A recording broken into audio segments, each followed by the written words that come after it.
"You're not half the woman my mother is," were the words that came out of my daughter-in-law Victoria's mouth that night, just as I was serving the dessert I had made with so much love. Silence took over the dining room. My heart started to race, and without a second thought, I pushed my chair back and replied, "Then she can start paying your rent." My son Michael's face went completely pale. "Rent? What rent?" he yelled, his eyes wide. At that moment, I knew my life was about to change forever, and that this revelation would be just the beginning of a story nobody expected. My name is Carol. I am 70 years old, and that night I discovered that a mother's unconditional love can become her greatest weakness. For months, I had been secretly paying the $800 a month for the apartment where Michael and Victoria lived, believing it was my duty to help my son through his financial difficulties. I never imagined that while I was sacrificing my life savings, they saw me as a burden, as someone inferior whom they could humiliate without consequence. It had all started 6 months ago, when Michael came to my house with tears in his eyes, explaining that he had lost his job and they had no money for rent. "Mom, it'll just be for a few months until I find something," he had told me with that broken voice that completely disarmed me. Like any mother who loves her son, I didn't hesitate for a second. I took my savings, the ones I had saved penny by penny over years of working as a seamstress, and began paying their rent without Victoria knowing. "It's our secret," Michael had asked. "I don't want Victoria to feel bad about depending on you." How naive I was to believe he was doing it to protect his wife's pride, when in reality it was to protect his own image as a provider.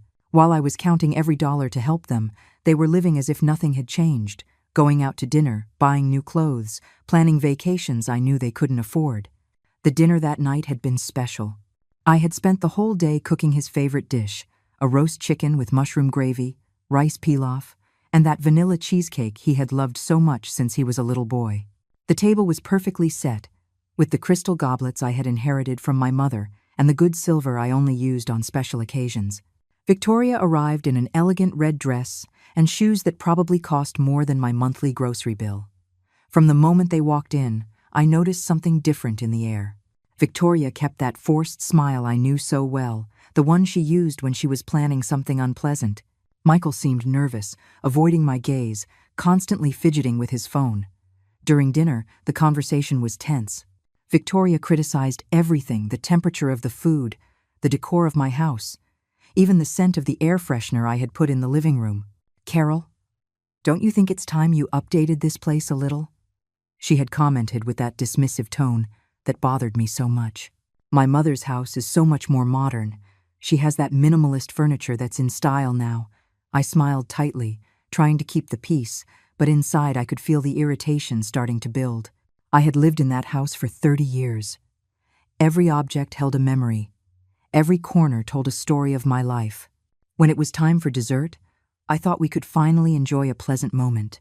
I had prepared the cheesecake with so much love, remembering how Michael would devour it as a child, how he used to tell me I was the best cook in the world.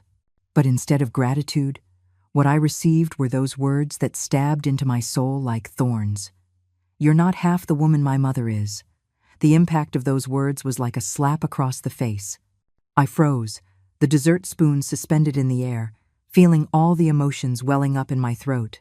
Victoria looked at me with that cruel smile, as if she had been waiting all night for the perfect moment to hurt me. Michael lowered his head, avoiding my eyes, and in that instant, I understood that he already knew what his wife planned to say. "Excuse me?" I managed to articulate in a trembling voice, although deep down I knew I had heard her perfectly. Victoria leaned back in her chair with a false elegance, as if she owned my own home, and repeated the words with even greater cruelty. "You heard me, Carol. My mother is a successful, independent woman who built her own empire. She's never needed anyone. She has her company, her house on the beach, her trips to Europe. You?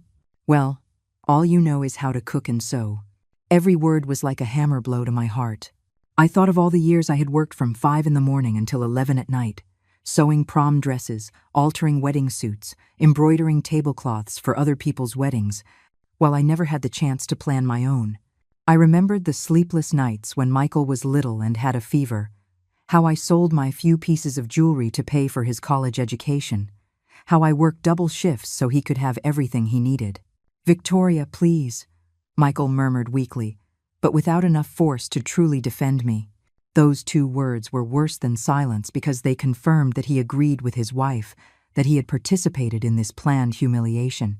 My son, the same boy who once told me I was his hero, now allowed me to be treated like a servant in my own home.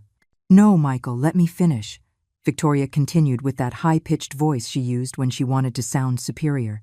"Your mother needs to hear the truth. My mother would never have allowed her son to live like this, in this mediocrity." She made a dismissive gesture, pointing around my dining room, where there were so many beautiful memories.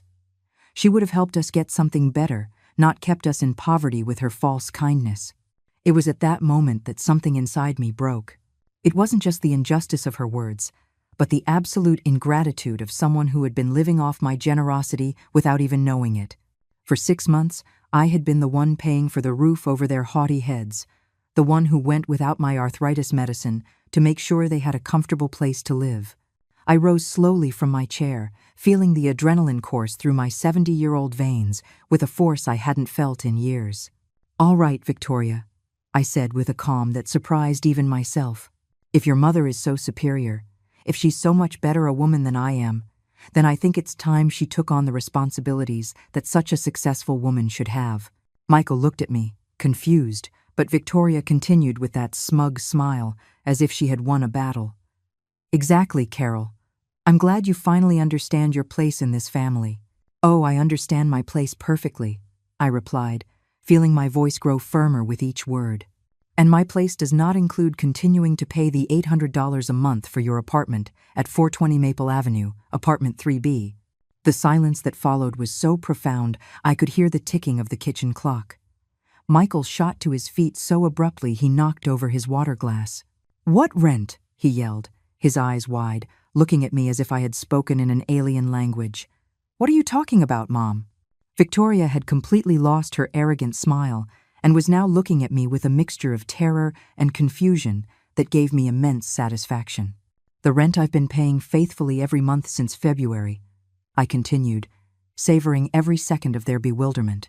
$800 that comes out of my bank account on the 5th of every month, plus the $100 extra for utilities that the landlord charges me for direct deposit. $900 in total that I pay so you two can live comfortably while you look down on me." Michael collapsed back into his chair as if his legs couldn't support him. "But you told me you had talked to the landlord, that he was giving you time to get the money," he stammered, his voice broken. Victoria was looking at him with a fury I had never seen before, as if he were responsible for ruining her moment of glory. "I lied," I admitted, without a hint of regret. "I lied because I thought I was helping my son, because I thought it was temporary, because I imagined that one day you would thank me for the sacrifice. But now I see that to you, I'm nothing more than a foolish old woman who deserves to be humiliated." Victoria tried to regain her composure, but her voice no longer had its previous arrogant confidence. "Carol, I didn't know you were. Michael never told me that." She began to stutter, but I cut her off by raising my hand. "I'm not interested in your excuses, dear. If your mother is as wonderful as you say, I'm sure she'll be delighted to take on this responsibility. After all, such a successful and independent woman would have no problem paying the rent for her daughter and son-in-law, right?" The irony in my voice was so thick that even Michael flinched when he heard it.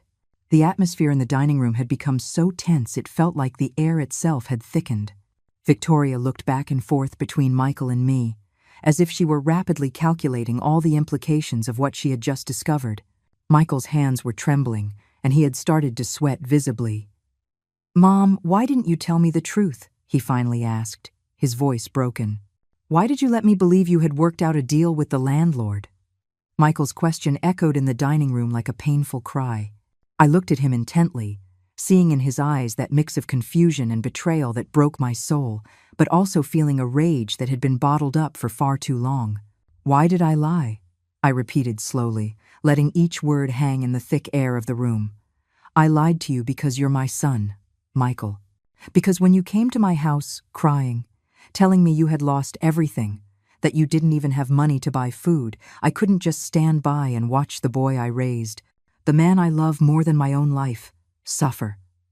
Victoria remained silent, but I could see her mind working quickly, trying to process the implications of this revelation. Her cheeks had lost that rosy color she always maintained with expensive makeup, and now she looked as pale as a sheet of paper. Michael ran his hands through his hair, a gesture he'd made since he was a child when he was nervous or scared.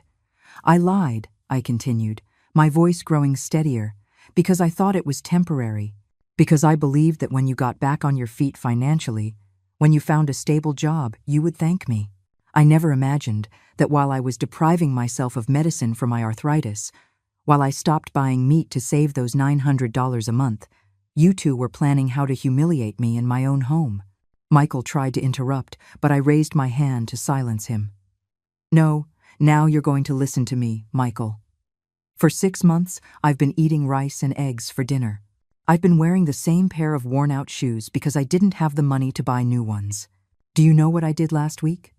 I sold your father's wedding ring, the ring I kept as my most precious treasure, so I could pay your rent and have some food in my refrigerator.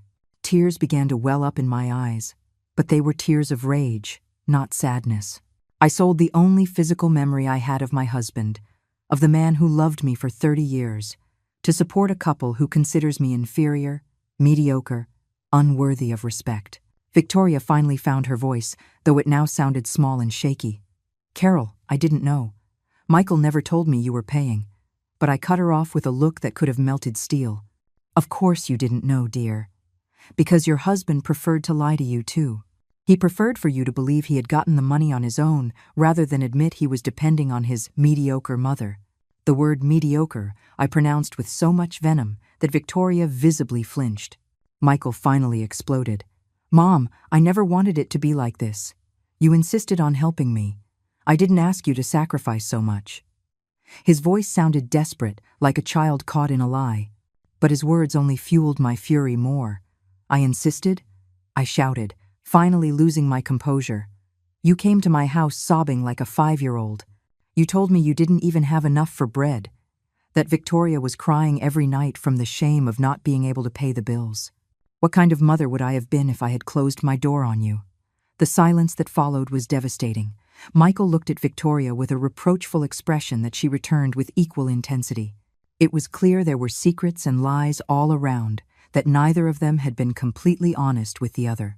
You know what hurts the most, Michael, I continued, feeling the tears stream freely down my wrinkled cheeks. It's not the money. It's not the sacrifices. It's that for all these months, every time you came to visit, I saw contempt in your eyes. Victoria criticized my house, my food, my clothes, my manners, without knowing it was my money paying for her roof. And you let her. Michael tried to approach me, but I took a step back. Mom, please, let me explain. There's nothing to explain. I cut him off sharply. I just heard the explanation. Your wife believes I'm not half the woman her mother is. Fine. Then her mother can prove what kind of woman she is by taking care of her responsibilities. Victoria finally found some courage to speak, though her voice still trembled. Carol, my words were. They were said in a moment of. I was upset about other things, and upset about other things. I interrupted with a bitter laugh. You mean upset because you have to eat at the house of the woman who pays your rent? Upset because you have to feign cordiality with someone you consider so inferior? The tension in the room was so thick you could cut it with a knife. Michael was pacing the dining room like a caged animal, while Victoria sat, twisting a napkin between her trembling hands. Do you know what's saddest about all of this? I continued, feeling a strange, calm wash over me. It's that I really believed we were a family. When I married your father, Michael, I dreamed of having many children, of grandchildren running through this house, of family dinners filled with laughter and love. After years of trying to get pregnant, when you finally came along, I thought God had given me the greatest gift in the world. Michael stopped pacing and looked at me, his eyes full of tears. Mom, I love you. You know I love you. Love isn't just words, son. Love is actions, it's respect, it's protection. When your wife insults me and you stay silent, when you allow her to humiliate me in my own home, when you lie to me to hide that you're financially dependent on me, that's not love. That's convenience. Victoria shot to her feet, knocking over her chair. That's enough. I'm not going to stand here and listen to this lecture. Michael, we're leaving. Now. Her voice had regained some of its characteristic arrogance, but I could see the panic in her eyes. No, Michael said firmly, surprising us both. We're not leaving until we sort this out. Mom, sit down, please. We need to talk like adults. But I had already made my decision. There's nothing more to talk about, Michael. The cards are on the table. Your wife has made it very clear what she thinks of me, and you've shown that you agree with her. Starting tomorrow, I will no longer pay your rent. If Victoria's mother is as superior as she claims, I'm sure she'll find a way to help you. But Mom, you can't do that, Michael yelled, and for the first time all night, I saw genuine terror in his eyes. We don't have the money. I got fired 2 weeks ago. I was going to tell you after dinner. Michael's words fell upon the dining room like a bomb. You were fired 2 weeks ago, I repeated slowly, feeling a new wave of betrayal wash over my chest. And you didn't tell me anything? You let your wife humiliate me here, knowing that you are completely dependent on me. My voice broke on the last word, but not from sadness, from an indignation so deep that my hands were trembling. Victoria spun towards Michael, her eyes filled with fury. What? You were fired 2 weeks ago and you didn't say anything? I've been spending money as if everything was normal while you... She couldn't finish the sentence. She covered her face with her hands and began to sob in a way so dramatic she looked like a soap opera actress. Victoria, please, let me explain, Michael began, but she cut him off with a choked scream. Don't tell me to calm down. Just yesterday, I bought those $400 shoes. Last week, I booked the spa for my birthday. Michael, we're broke, and you let me spend like an idiot. Her tears had completely ruined her makeup, and now she looked exactly like what she was, a desperate and terrified woman. I watched this surreal scene from my position by the table, feeling a strange mix of satisfaction and pain. For months, I had been the one carrying the weight of supporting this couple, and now they were finally seeing the reality of their situation. Michael looked defeated, his shoulders slumped, and his face in his hands. You know what's most pathetic about all this, Michael? I said, with a calm that surprised me. That even now, even after discovering you've been lying to and humiliating me, my first instinct is to ask if you need help. That's what a mother does, son. That's what unconditional love does. Michael lifted his head to look at me, and for a moment I saw the little boy who used to run to me when he had nightmares. Mom, I lost the job because I was late 3 times in a row. Victoria had been sick, and I had to take care of her, take her to the doctor, and... Victoria interrupted him with a murderous look. I wasn't sick. I had appointments with the dermatologist for my beauty treatments. Don't use me as an excuse for your irresponsibility. The mask had completely fallen. The elegant, superior woman who had arrived at my house had vanished, revealing someone vulgar and desperate. Beauty treatments? I asked in disbelief. Are you telling me my son lost his job because he had to take you to beauty treatments? While I was selling my jewelry to pay for your roof, the laugh that escaped my throat was so bitter it scared even me. Michael approached me, his hands extended in a pleading gesture. Mom, please, I know I've made mistakes. I know I've failed you, but you can't abandon us now. We have nowhere to go. Victoria's parents are in Europe, and... But Victoria interrupted him again. My parents aren't in Europe. They're in the city. You told me to tell them we were fine so they wouldn't worry. Lie after lie was being peeled away like layers of a rotten onion, and each new revelation hit me like a slap. Then go to them, I said with a firmness I didn't know I possessed.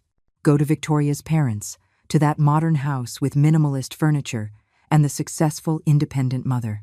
I'm sure they'll be delighted to welcome their daughter and her unemployed husband. Victoria stood up, swaying slightly, as if she'd been physically struck. I can't go to my parents. They don't know that Michael lost his previous job too. They think he's a manager at a construction company. Another lie. My son wasn't just a liar. He was a chronic liar who had built an entire life based on falsehoods. How many jobs have you lost, Michael? I asked, in a voice so low I could barely hear it. How many times have you lied to me? The silence that followed was deafening. Michael couldn't look me in the eye, and Victoria had started sobbing again, but this time more genuinely, as if she had finally grasped the magnitude of her situation. 3 jobs in the last 2 years, Michael finally admitted, his voice cracking. I always found excuses. I always told you it was temporary, that companies were downsizing. He stopped and looked at me with those eyes that were once my whole world. Mom, I have a problem. I think I have a real problem. For the first time all night, I felt something akin to compassion. My son wasn't just a liar, he was someone who needed professional help. But compassion didn't erase the betrayal. It didn't heal the wounds his words and his wife's had opened in my heart. Michael, I said slowly, recognizing you have a problem is the first step. But I can't keep being your safety net while you do nothing to change. I can't keep sacrificing my well-being to maintain a life built on lies.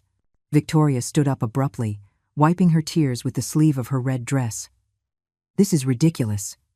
Carol, you're his mother. Mothers don't abandon their children. My mother would never do this to me. The arrogance was back in her voice, like defensive armor. Your mother has never had to deal with this because you've never told her the truth, I replied with an icy calm. And you're right about one thing, Victoria. Mothers don't abandon their children. But I'm not abandoning my son. I'm stopping him from using me. Michael came over and took my hands in his. They were cold and trembling. Mom, I promise I'm going to change. I'll get help. I'll find a job. I'll do things right this time. Just give me one more chance. I looked at those hands that were once small, that I held when he learned to walk, when he was afraid of the dark, when he needed comfort after a nightmare.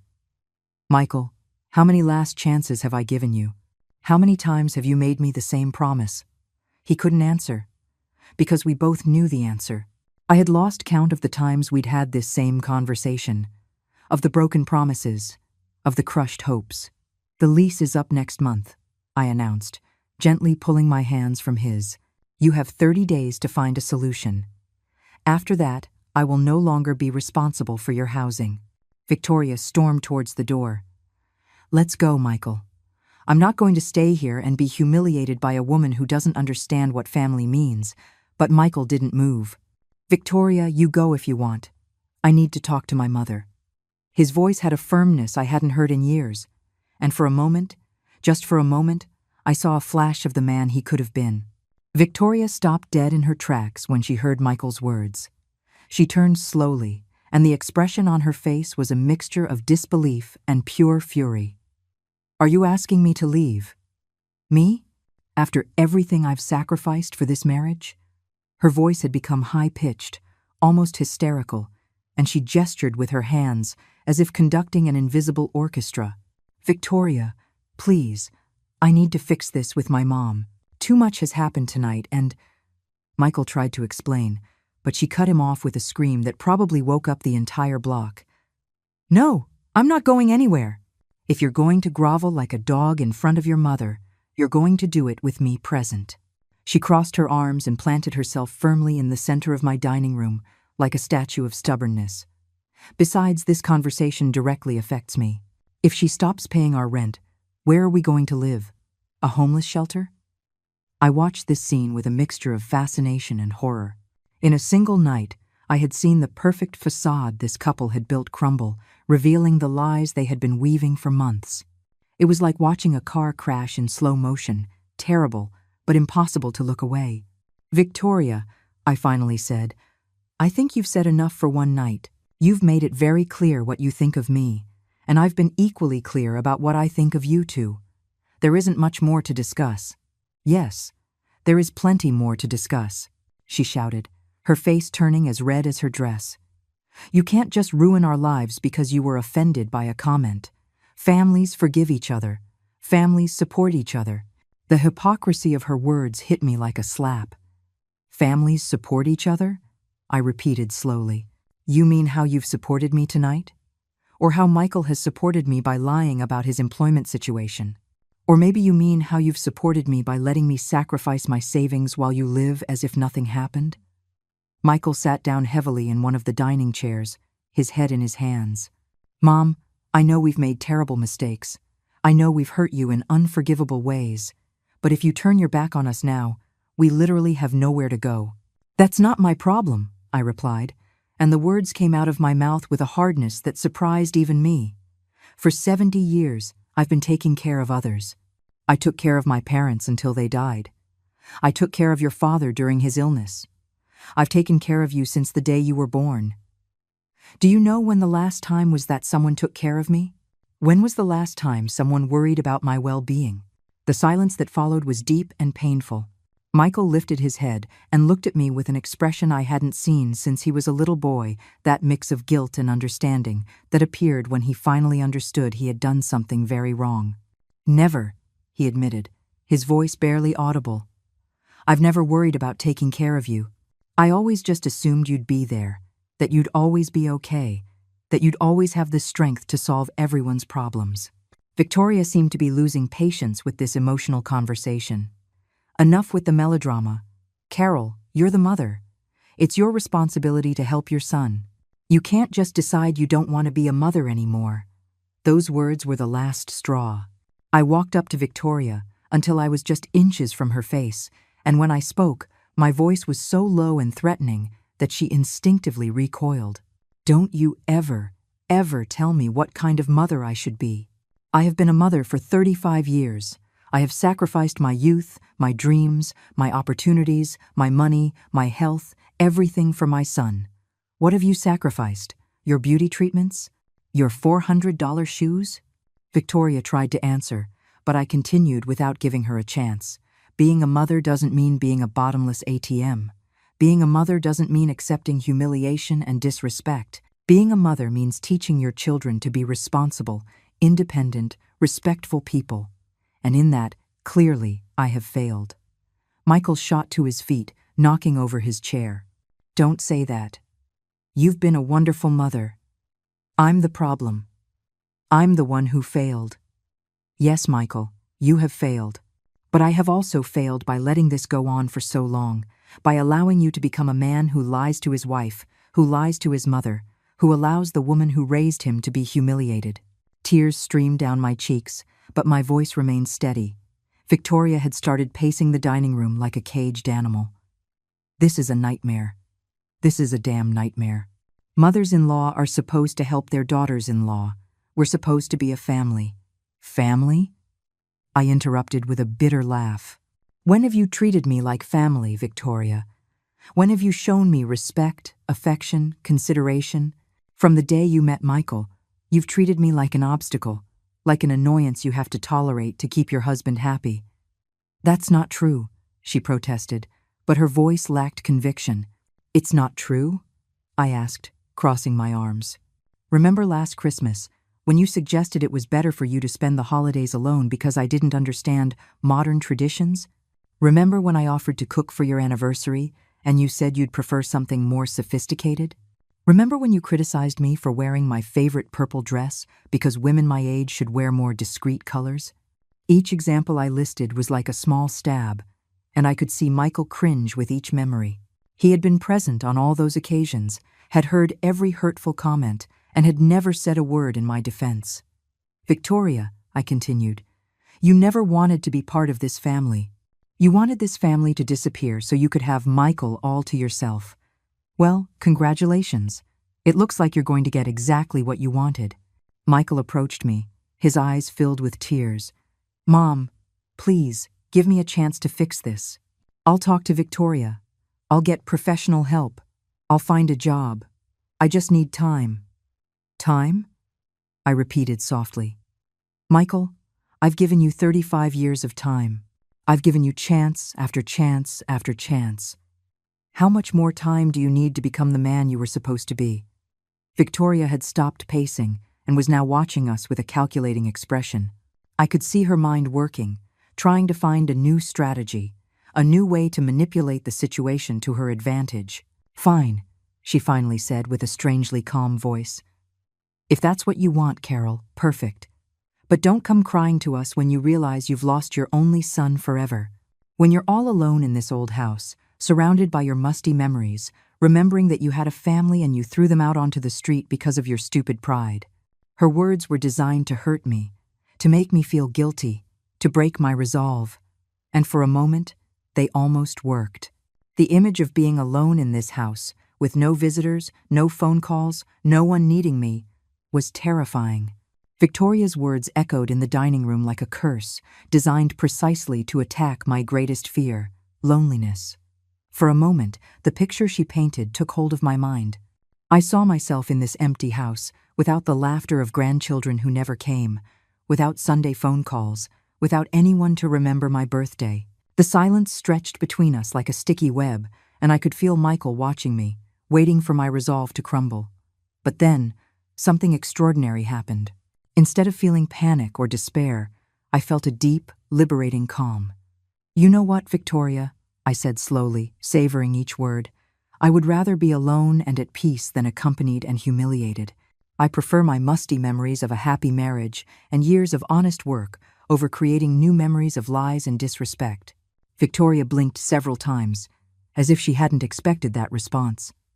Michael's jaw dropped, and I could see him slowly processing that his final card of emotional blackmail had completely failed. "Besides," I continued, feeling a new energy course through my veins, "I'm not going to be as lonely as you think. Just yesterday, I got a phone call that changed everything, but you two were so busy planning how to humiliate me tonight that I didn't tell you. Stephen Herrera called me." The name dropped into the dining room like a nuclear bomb. Michael froze, and for the first time all night, Victoria was completely speechless. Stephen had been my boyfriend during my college years, the man I had planned to marry before I met Michael's father. He was an ambitious, intelligent man who had decided to move to the United States to seek better opportunities when I chose to stay and start a family. "Stephen Herrera?" Michael mumbled, his voice cracking. "The Stephen from the photos? Your college boyfriend?" I nodded slowly, enjoying the look of absolute shock on their faces. The very one. It turns out that after 40 years of building an engineering firm in California, after raising 3 successful children and losing his wife 2 years ago, he decided to look up his old friends. He found me through social media, and we've been talking on the phone for the past 2 weeks. Victoria finally found her voice, though it sounded strangled. "What do you mean you've been talking?" Her face had taken on a greenish hue that was not at all flattering. "I mean exactly that. We've been talking every day, remembering old times, telling each other about our lives, our fulfilled and unfulfilled dreams. And last night he made me an offer that took my breath away." Michael approached me with hesitant steps. "What kind of offer, Mom?" I smiled for the first time all night, a genuine smile that came from the depths of my heart. He invited me to spend a month at his house in San Diego. He says he wants to show me California. He wants me to meet his kids, that he's always wondered what would have happened if— I left the sentence hanging, enjoying the absolute silence that had taken over the dining room. "But, Mom," Michael stammered, "you can't just go off with a man you haven't seen in 40 years. What if he's a con artist? What if he's lying to you? What if— What, Michael?" I interrupted with a firmness that surprised me. "What if he turns out to be a liar like you? What if he uses me like you have? At least with Stephen, I'll be having an adventure, seeing new places, being valued for who I am, not for what I can give financially." Victoria had collapsed into a chair, her face in her hands. "This can't be happening. This is a nightmare. You can't be serious about going away with a stranger. Stephen is not a stranger to me. He knows my dreams, my fears, my hopes, because we shared them when we were young. He knows I always wanted to travel, that I always wanted to see the Pacific Ocean, that I always dreamed of writing a book about my experiences as a seamstress. Do you know what the first thing he said to me when he called was? 'Carol, I hope you chased all your dreams because you deserved an extraordinary life.' Tears began to run down my cheeks, but they were tears of joy, not sadness. When was the last time either of you asked me about my dreams? When was the last time you cared if I was happy, if I had plans, if there was anything I wanted to do with my life?" Michael tried to approach me, but I held up my hand to stop him. Stephen sent me pictures of his house, of his garden full of orange and yellow flowers, of the ocean view from his deck. He told me about his trips to Europe, about the books he's read, about the dinners he cooks for his friends every Friday. And you know what else he told me? Victoria lifted her head to look at me, her eyes red and filled with resentment. "What did he tell you?" "He told me that a woman of my age and experience is a treasure, that I have stories to tell, wisdom to share, love to give. He told me that any man would be lucky to have my company, my conversation, my affection. My voice broke slightly as I recalled those words, which had healed wounds I didn't even know I had. After I hung up that call, I sat in my kitchen and cried for an hour. But I didn't cry from sadness, I cried from relief. I cried because someone had finally reminded me that I am more than a mother, more than a provider, more than a free maid. I am a woman with her own worth. Michael had turned ashen. "Mom, please, don't make any rash decisions because of what happened tonight. Stephen could just be telling you what you want to hear. Scammers are very skilled. Enough," I shouted with a force that surprised even me. "Enough trying to control my life. Enough telling me what I can and cannot do. For 35 years, I have lived for you. I have made every decision thinking about your well-being, your future, your happiness. For the first time in decades, I am going to make a decision thinking about myself." The silence that followed was deafening. Michael had slumped into a chair, his head in his hands, sobbing like a small child. Victoria was staring at me with a mixture of hatred and terror, as if she had seen a ghost. "You know what else Stephen told me?" I continued, feeling my confidence grow with each word. "He told me he had kept a picture of me from when we were 20, the one where I'm wearing the white dress with red flowers that I had sewn myself. He said that all these years, especially after his wife died, he would look at that photo and wonder if I had been happy, if I had managed to fulfill my dreams." Michael lifted his head, his eyes swollen from crying. "And what did you tell him?" I told him the truth, that I had had moments of happiness, especially when you were little, when your father was alive, when I thought I was building something beautiful called a family. But I also told him that I had sacrificed so much of myself in the process that I no longer remembered who Carol was before she was Michael's mother or Frank's widow. Victoria shot to her feet as if stung by a bee. "This is ridiculous. You can't leave with that man. What will people say? A woman your age chasing romantic adventures like a teenager." I looked her directly in the eye and smiled with a serenity I hadn't felt in years. "Victoria, dear, after tonight, what people think is the last thing I'm worried about. After all, if my own family considers me inferior and mediocre, what does the opinion of strangers matter?" Michael finally found the strength to speak. "Mom, if you really want to meet Stephen, if you really want to travel, we could support you. But don't do it out of spite. Don't ruin your life just to punish us." "Ruin my life?" I repeated in disbelief. "Michael, don't you understand? This isn't a decision made out of spite. This is a decision of survival. For the first time in decades, someone is offering me a chance to be happy, to be valued, to be loved for who I am, not for what I can provide." I walked to my dining room window and looked out at the street where I had lived for so many years, where I had raised my son, where I had buried so many dreams. Tomorrow, I'm going to call Stephen and I'm going to accept his invitation. I'm going to buy a plane ticket. I'm going to pack a suitcase with my best dresses, and I'm going to find out if it's still possible to be happy at 70 years old. The weeks following that dinner were the strangest of my life. Michael tried to call me every day for the first week, leaving desperate messages on my answering machine, pleading with me to reconsider my decision, not to go with Stephen, to give him another chance. Victoria, on the other hand, didn't bother to contact me once, which was both painful and liberating. At least I knew exactly where I stood with her. Stephen and I talked every night on the phone, conversations that stretched for hours, just like when we were young. He told me about his life in San Diego, about his work as a civil engineer, about the projects he had built across California. I told him about my years of sewing, about the wedding dresses I had created, about the stories each client had shared with me.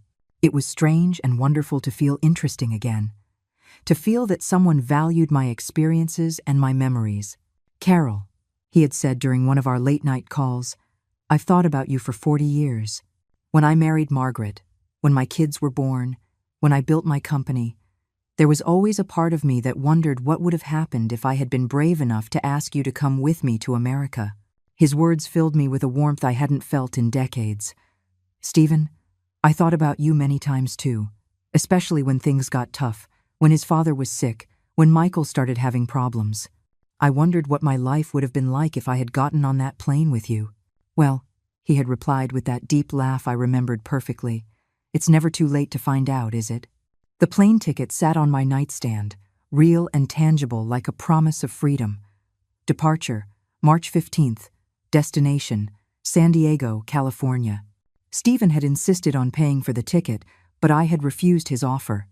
This is my decision, my adventure, I had told him. I want to pay for it with my own money.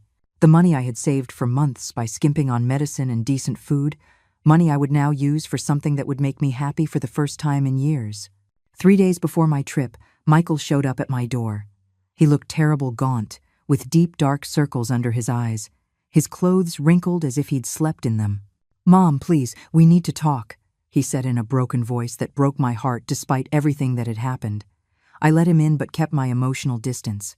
"Where's Victoria?" I asked as I made coffee in my small kitchen. "At her parents' house," he replied, sitting heavily in my kitchen chair.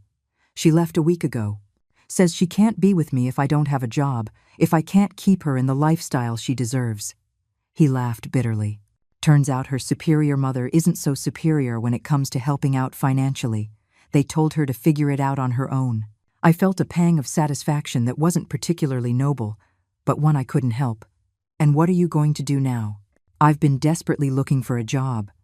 I've applied everywhere. Offices, restaurants, stores, construction, anything. I'm willing to do anything." He lifted his head to look at me, and I saw something in his eyes I hadn't seen in years. Genuine humility. "I've also started going to therapy. I found a community center that offers free services." "I'm glad to hear that, Michael," I said, and I meant it. That's an important step. The therapist helped me understand a lot of things about myself I didn't want to see. He helped me understand that I've been an emotional and financial parasite, not just with you, but with everyone who has tried to help me. His words sounded rehearsed, as if he'd practiced this speech many times in front of the mirror. "And what have you learned specifically?" I asked, curious to see if there had really been a change or if this was just another manipulation. Michael took a moment to answer, nervously fiddling with his coffee cup. "I've learned that I never learned to be responsible because you were always there to rescue me." "It's not your fault," he added quickly when he saw my expression. "It's mine." But the pattern was set very early on, and I never made the effort to break it. I nodded slowly. "And Victoria? What did you learn about your relationship with her?" "That it wasn't love I felt for her, it was emotional dependency. I liked that she was demanding and critical because it gave me excuses not to grow, to remain a child who needed his mom to rescue him." He paused and looked me directly in the eyes. "Mom, I know I don't deserve your forgiveness. I know I've destroyed our relationship. But I need you to know that for the first time in my adult life, I'm seeing things clearly." "And what exactly do you see?" I asked carefully. "I see a 70-year-old woman who sacrificed her entire life for a son who never thanked her for it. I see a woman who worked her hands to the bone to give me an education and opportunities that I squandered. I see a woman who deserves to be happy, who deserves to be valued, who deserves to chase her own dreams after decades of chasing mine." His words moved me, but they also made me cautious. "Michael, I'm glad to hear you're reflecting on these things. But words are easy. Real change takes time and consistent action." "I know," he said, nodding vigorously. "And I'm not here to ask you to cancel your trip. I'm not here to ask for money or help. I'm here to tell you that I'm going to prove with actions that I can change, even if you're no longer here to see it." "What do you mean by that?" Michael got up and started pacing my small kitchen. "I got a job with a cleaning company. It's night work, pays little, but it's honest, and it allows me to live in a small room I rented near downtown. I'm also taking online classes to get a certification in accounting." I looked at him with genuine surprise. "When did you decide to do all this?" "The night after our dinner. When I got home and Victoria started screaming at me for ruining our financial situation. Something inside me just snapped. I realized I was 35 years old and had never been responsible for my own life for a single day." He sat down again and took my hands in his. "Mom, I want you to go to California. I want you to meet Stephen, to see the ocean, to write that book you've always wanted to write. I want you to be happy, even if it means I'm no longer a part of your life."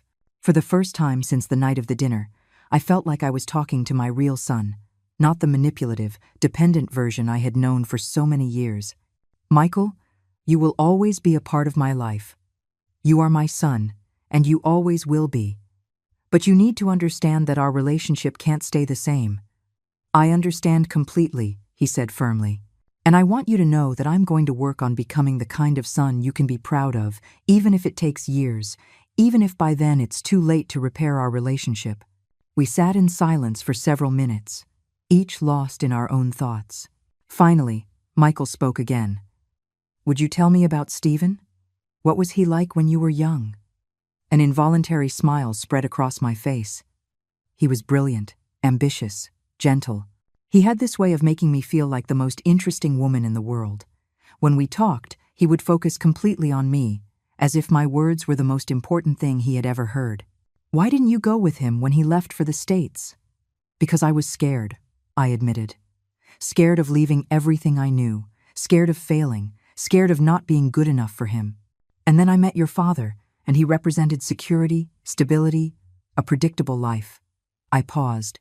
I don't regret choosing your father. He was a good man, and we had beautiful moments.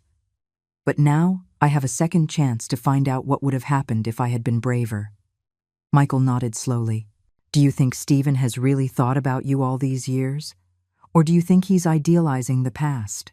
Michael's question made me think deeply. You know, Michael, I've asked myself that same question every night since Stephen contacted me. Is what he feels real? Or are we two older people idealizing a youthful love? I got up and walked to the window, looking out at the garden where I had planted roses so many years ago. But then I realize, it doesn't matter. How can it not matter? Michael asked with genuine curiosity. It doesn't matter if what we feel is nostalgia, idealization, or true love. What matters is that, for the first time in decades, I feel alive, I feel valuable, I feel like a woman who deserves to be courted, admired, and respected. I turned to look at him. When was the last time I felt like that? When was the last time someone made me feel special just for being myself? Michael lowered his head, ashamed. I never made you feel that way, did I? I always took you for granted, as something that would always be available no matter how I treated you. Exactly. And not just you, Michael. Your father, too, towards the end of our marriage, started to see me only as the woman who cooked, cleaned, and took care of him when he was sick. I stopped being Carol and became just Frank's wife, and then Michael's mother. At that moment, my phone rang. It was Stephen, calling at the time we had agreed upon, as always. I looked at Michael, who nodded for me to answer. Hello, beautiful. Stephen's voice came through the phone, and I immediately felt that familiar warmth spreading through my chest. How was your day? Interesting, I replied, smiling despite the tension. My son is here. Michael, would you like to say hello to Stephen? Michael froze for a moment, but then nodded slowly. I put the phone on speaker. Stephen, this is Michael, my son. Michael, this is Stephen Herrera. Hello, Michael, Stephen said with a warm voice and no trace of awkwardness. Your mother has told me a lot about you. It must be difficult for you that your mom is planning this trip. Michael cleared his throat nervously. Yes, sir, it's complicated. But I'm starting to understand that my mother deserves to be happy, even if it means big changes in our lives. What a mature response, Stephen replied with approval. I'll tell you something, Michael. I have 3 children, all adults, and it took them years to understand that their parents are whole people with their own needs and desires, not just eternal providers of support and resources. Michael looked at me with surprise. It was clear he hadn't expected Stephen to be so direct, yet so understanding. Mr. Herrera, Michael continued, may I ask what your intentions are with my mother? Stephen chuckled softly. That's a fair question. My intentions are to get to know the woman that the girl I fell in love with 40 years ago became. My intentions are to show her beautiful places, introduce her to my children, cook for her, listen to her stories, and perhaps, if we both decide we want to, build a deep friendship or something more. And what if things don't work out as you expect? Michael asked. Then we will have had a beautiful adventure.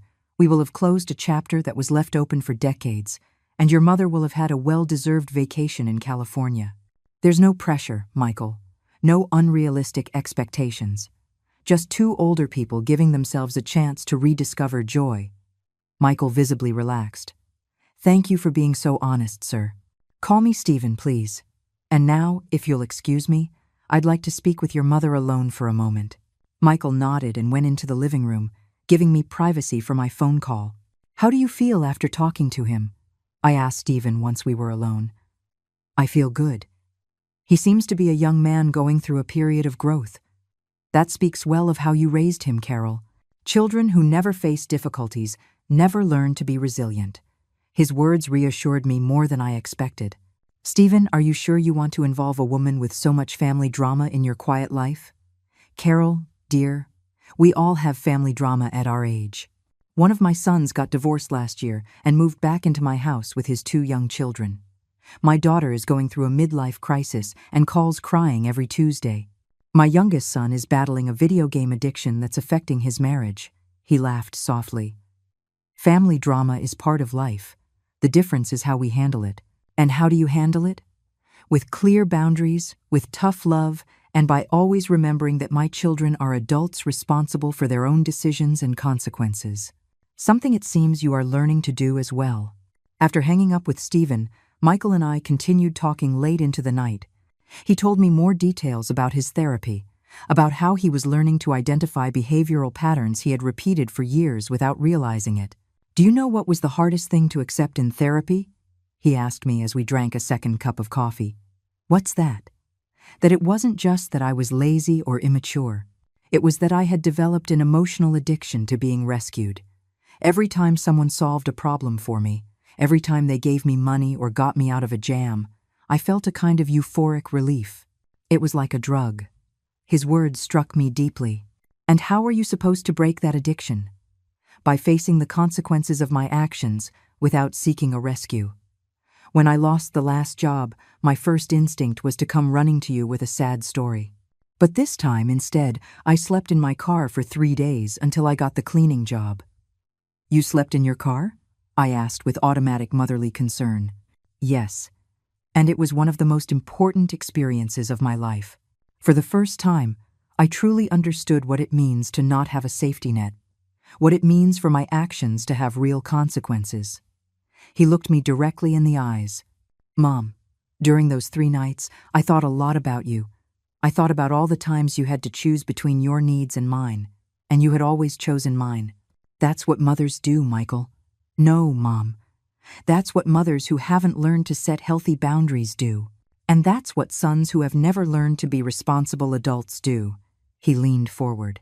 The therapist helped me understand that by constantly rescuing me, you were unintentionally depriving me of the opportunity to grow. His words hurt, but they also freed me. For years, I had felt guilty every time I considered saying no to Michael. Every time I thought about putting my own needs first. Now I understood that my generosity had actually been a way of controlling him, of keeping him dependent on me. So what happens now? I asked softly.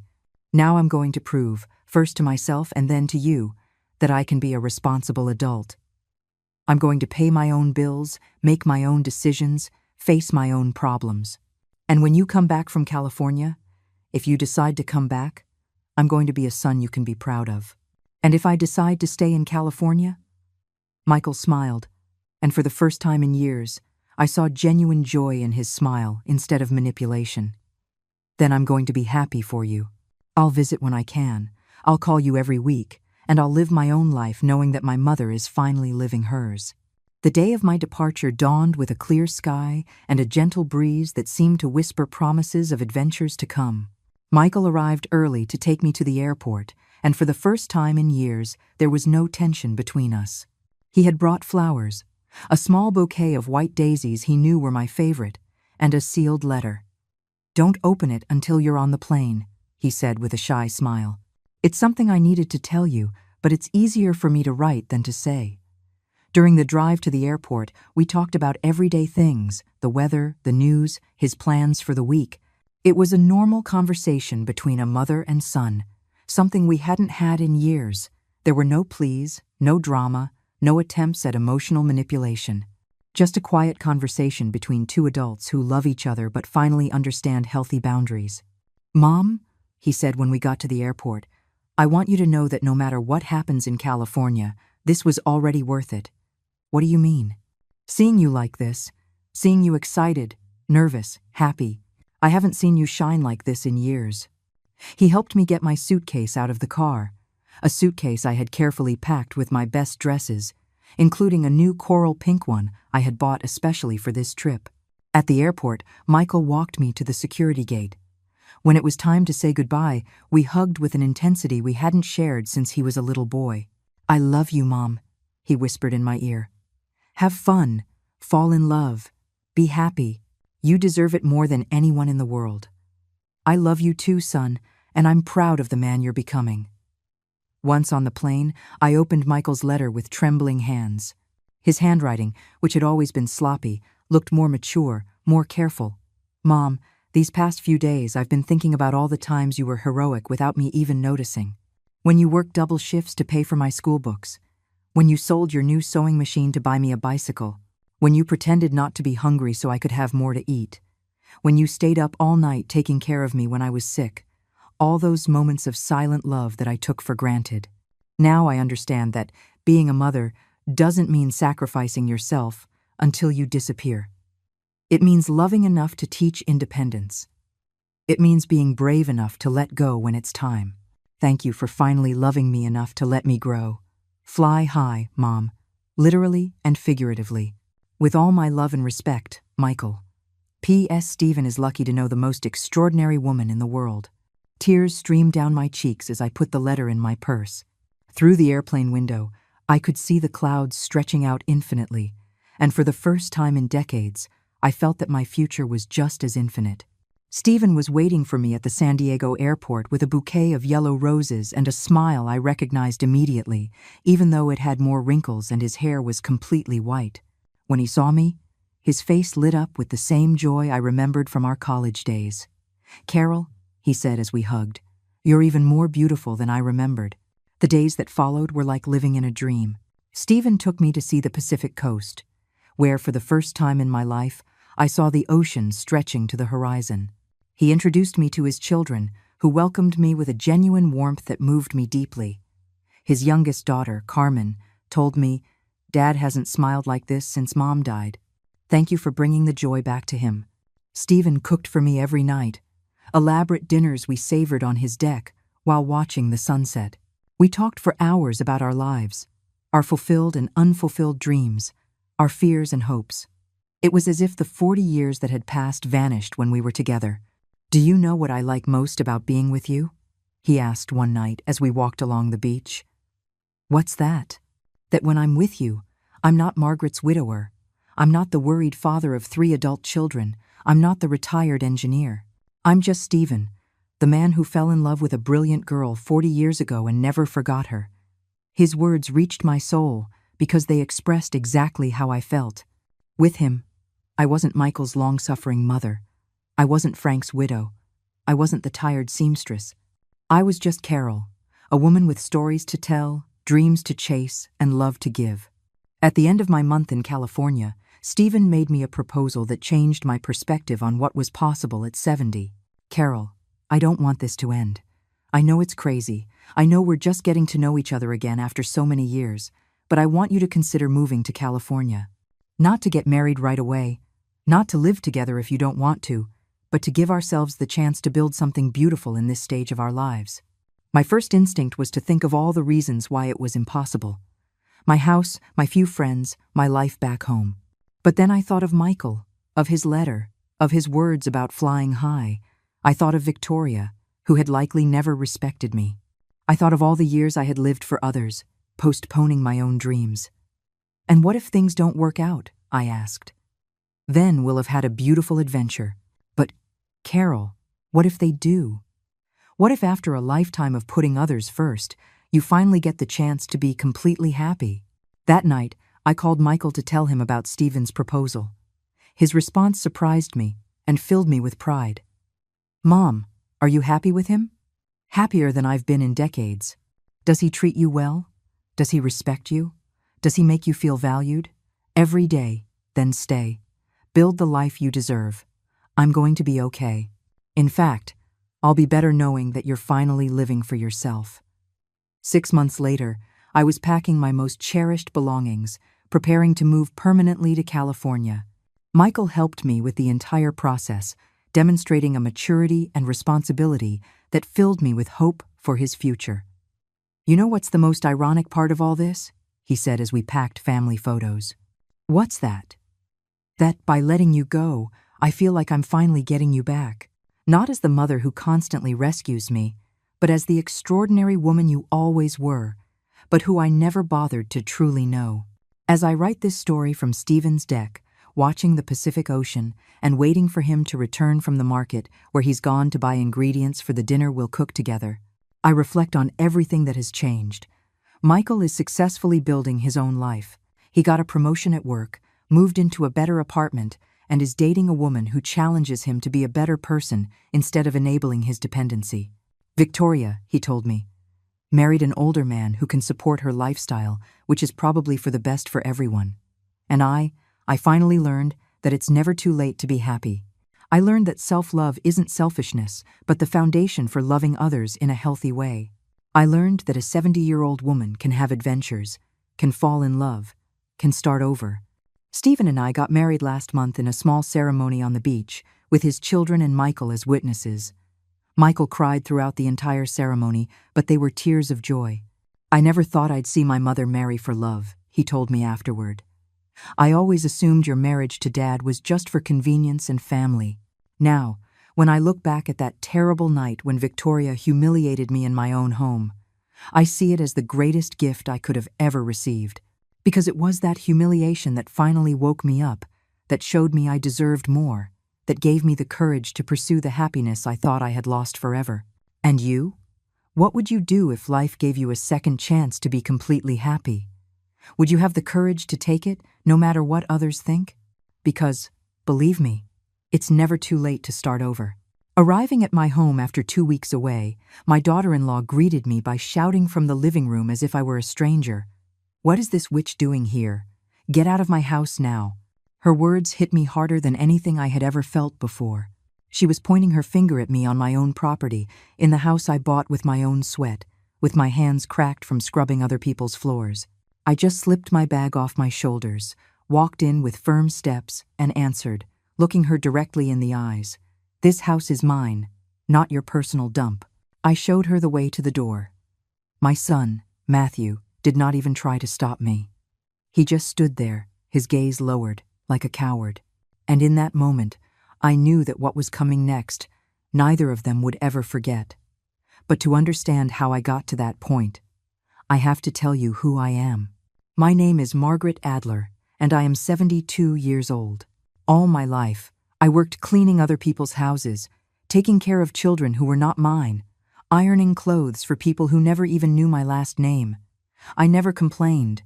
I never begged. I never held out my hand expecting anyone to give me anything. Every dollar I earned, I saved with discipline. Every cent I saved was with the thought of having my own roof, a place where no one could tell me what to do or how to live. And I did it. I bought this house 20 years ago, when I still had the strength to work double shifts and my knees did not ache so much. It is small, yes. It has 2 bedrooms, a modest living room, a kitchen that smells like coffee every morning, and a small yard where I grow my plants. But it is mine, only mine. I have lived alone since my husband died almost 15 years ago. Matthew, my only son, got married and left. I never asked him to stay.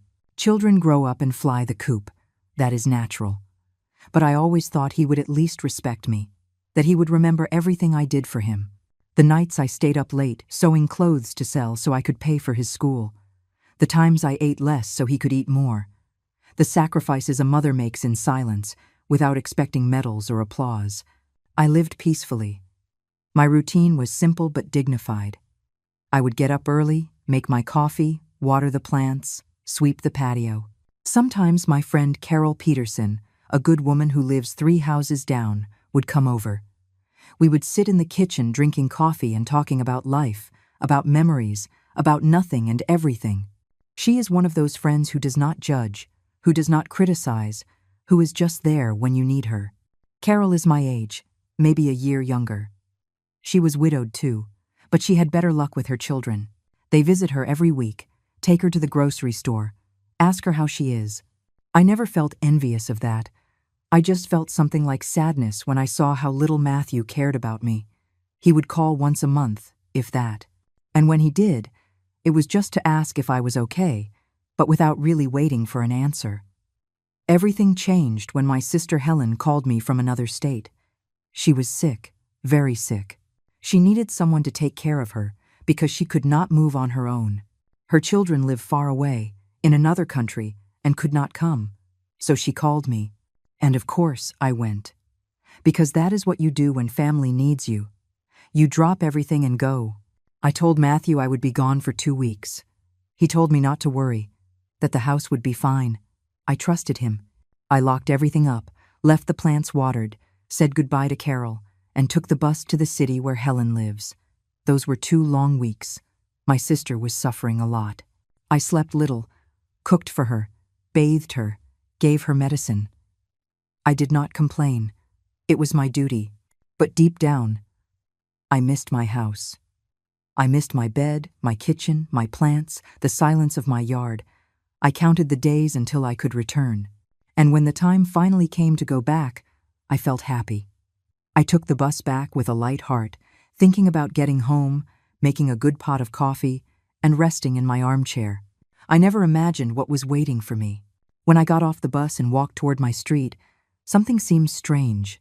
There was a car parked in front of my house, a car I did not recognize. I thought maybe it was a neighbor visiting someone. But as I got closer, I saw it was right in front of my door. I took out my keys slowly, my heart starting to beat faster. Something was not right.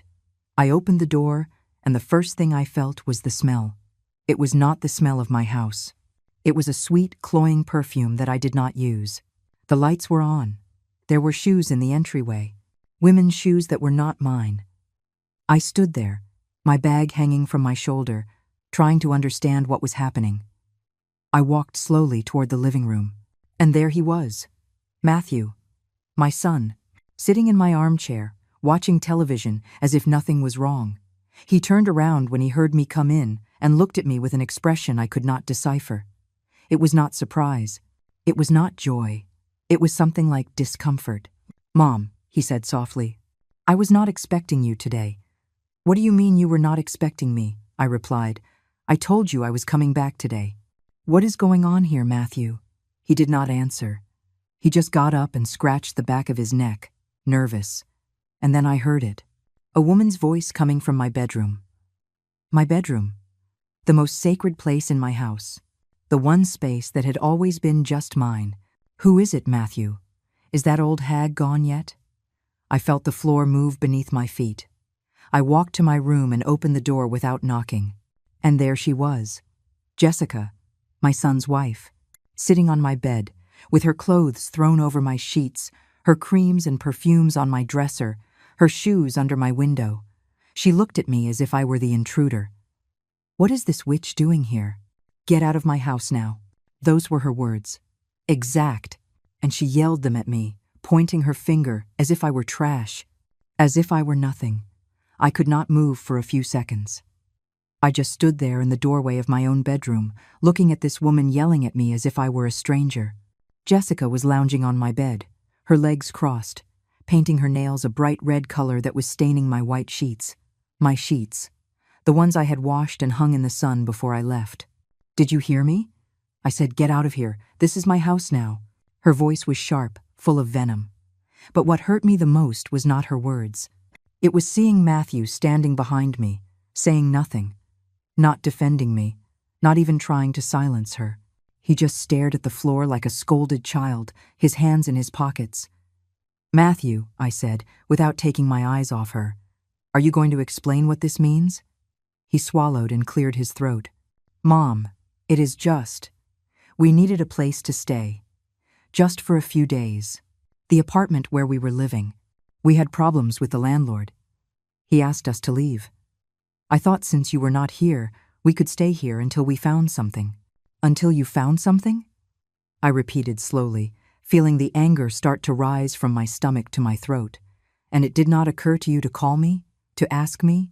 To ask for my permission? "We just did not want to bother you," he mumbled. "We knew you were busy with Aunt Helen." Jessica let out a dry, scornful laugh. "Oh, please. You do not have to give her explanations, Matthew. This house is empty most of the time. What difference does it make if we use it?" I felt something inside me break. It was not an explosion. It was something deeper, like a silent crack opening in the center of my chest. I walked slowly to the dresser and saw all her things there. Her expensive creams, her imported perfumes, her makeup scattered across the wood I had cared for years. I opened the closet and saw her clothes hanging next to mine. Dresses, blouses, shoes thrown in the bottom. Everything mixed together as if she had a right to be there. I turned and looked at her steadily. She was still painting her nails, as if none of this mattered to her.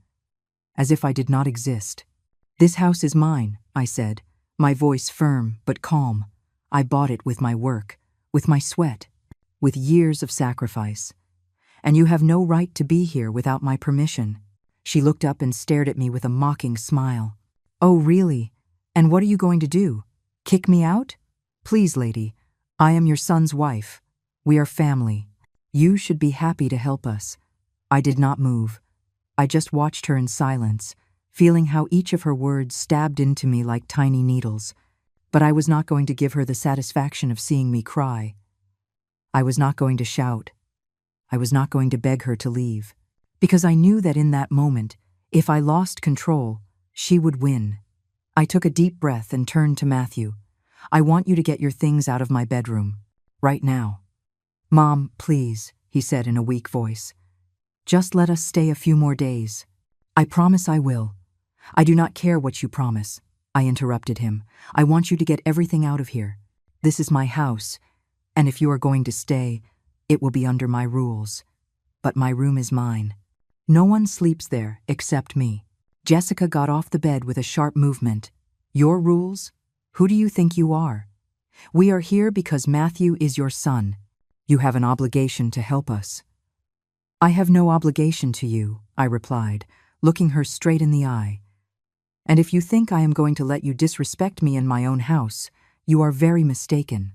She took a step toward me, her arms crossed, and that look of superiority that made me sick. Matthew did nothing. He just stood there, like a useless shadow. And in that moment, I understood something I had never wanted to accept. My son was not the man I thought I had raised. He was a coward. A man with no backbone who let his wife humiliate me without lifting a finger. "Fine," I said finally. "Stay. But get your things out of my bedroom right now. Or I will." Jessica laughed in my face. "You are not going to do anything, lady, because if you do, Matthew will have to choose. And believe me, he is not going to choose you." Her words hurt more than I could have imagined. Because I knew she was right. Matthew was not going to defend me. He was not going to put her in her place. He was not going to do anything. And that was the saddest part of all. I left the bedroom without another word. I walked to the kitchen with my legs trembling and my heart pounding in my chest. I sat down in one of the chairs and just stayed there, staring at the table, trying to breathe. I felt that everything I had built, everything I had cared for over the years, was being invaded by someone who did not deserve to be there. I heard their voices from the room.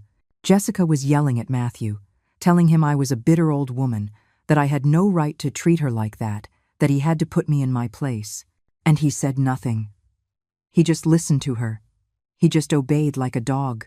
I got up and started walking through the house. I needed to see everything. I needed to understand how far they had gone. I opened the kitchen cabinet and saw that my dishes were mixed with others I did not recognize. Cheap plastic plates she had brought. In the refrigerator, there was food I did not buy. Drinks, sauces, things I never used. Everything was jumbled, disorganized, as if someone had come in to ransack my life. I went to the bathroom and saw her products there too. Expensive shampoos, conditioners, body lotions, all taking up the space where I kept my things. I opened the cabinet, and my towels were thrown in the bottom, wrinkled, while hers were folded and arranged on the top shelf. I felt a cold fury run through my body. It was not an explosive rage. It was something worse. It was a deep, silent indignation that made me clench my teeth and ball my fists. But I was not going to shout. I was not going to beg. I was not going to plead for them to leave. Because I knew that was exactly what she wanted. She wanted to see me weak. She wanted to see me broken. I went back to the living room and sat in my armchair. Matthew came out of the room with a tired look on his face that did not stir any pity in me. He sat across from me and tried to speak. "Mom, I do not want to hear it," I said without looking at him. "I do not want your excuses. I just want to know one thing. How long were you planning to stay here without telling me?" He looked down. "I do not know. A couple of weeks. Maybe, until we got money for another place. And then what? Were you going to disappear without letting me know? Were you going to let me come back and find my house empty, as if nothing had happened? It is not like that, Mom. I was going to talk to you. I swear. Your oaths are worthless, Matthew, because if they were worth anything, you would not be here now. You would not have allowed that woman to talk to me like that. You would not have let her disrespect me in my own house." He did not answer. He just sat there, his hands between his legs, staring at the floor as if searching for something to say but could not find it, and I watched him in silence, feeling how the mother's love I always had for him was beginning to mix with something darker. Disappointment, sadness, contained rage. "Fine," I said finally, "stay. But this is my house. And here, my rules are respected. Understood?" He nodded without looking up. That first night, I could not sleep. I lay awake in my bed, staring at the ceiling, listening to the sounds of my own house that now felt strange. I could hear their voices from the other side of the wall. Jessica was talking loudly, not caring if I heard her. She was laughing, making derogatory comments, and Matthew said nothing to quiet her. He just mumbled things I could not make out. I got up early, as always. I made my coffee in silence, trying to reclaim some sense of normalcy. But when I opened the cupboard to get my favorite mug, it was not there.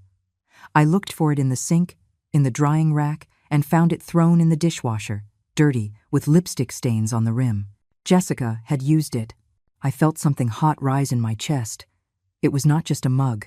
It was my mug, the one I had used every morning for years. The one my husband gave me for our anniversary. And she had used it without asking, without care, as if everything that was mine was also hers. I washed it carefully, breathing deeply, trying to calm down.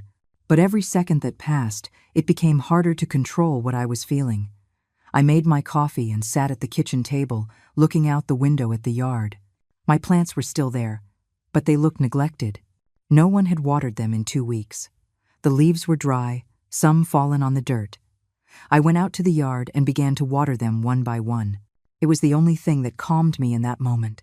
Feeling the soil between my fingers, watching the water soak the roots, taking care of something that depended on me.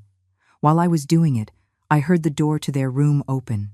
Jessica came out in a robe, her hair loose, yawning as if she owned the place. She walked into the kitchen without greeting me. She opened the refrigerator and took out the carton of milk I had bought before I left. She poured herself a glass without asking and drank it, standing there, watching me through the window with an annoyed expression. "Do you always get up this early?" she asked in a mocking tone. "You make noise. You do not let me sleep."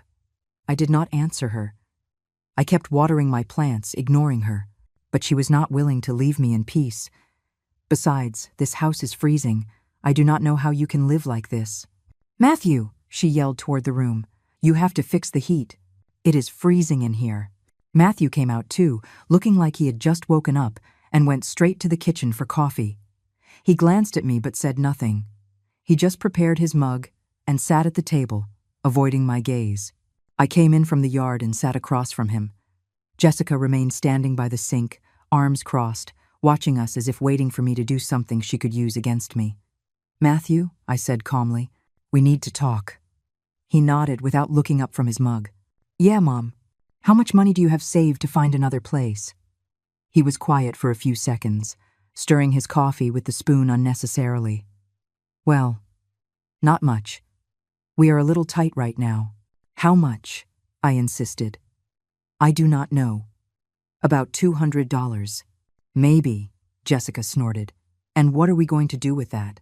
That is not even enough for a security deposit on an apartment. You know what the rents are like these days, lady. Everything is outrageously expensive. I did not ask for your opinion. I replied without looking at her. I am talking to my son. She laughed sarcastically. Oh, right. Because he is your perfect little boy, is not he? Well, let me tell you something, lady. Your perfect little boy does not have a stable job.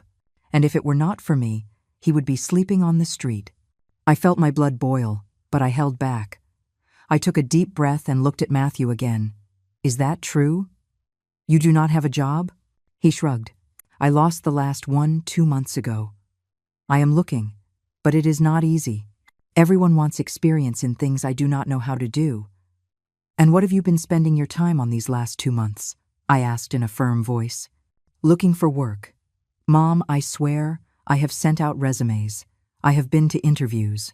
But nothing comes through. Jessica interrupted again. That is why we need to stay here. We have nowhere else to go. And you live alone in this big house. I do not understand what the problem is. The problem, I said, getting up from the chair and looking her straight in the eye, is that you entered my house without my permission. The problem is that you treat me as if I am the intruder. The problem is that you do not have a shred of respect for me or for what is mine. She held my gaze with a cold smile. Oh, please, do not play the victim.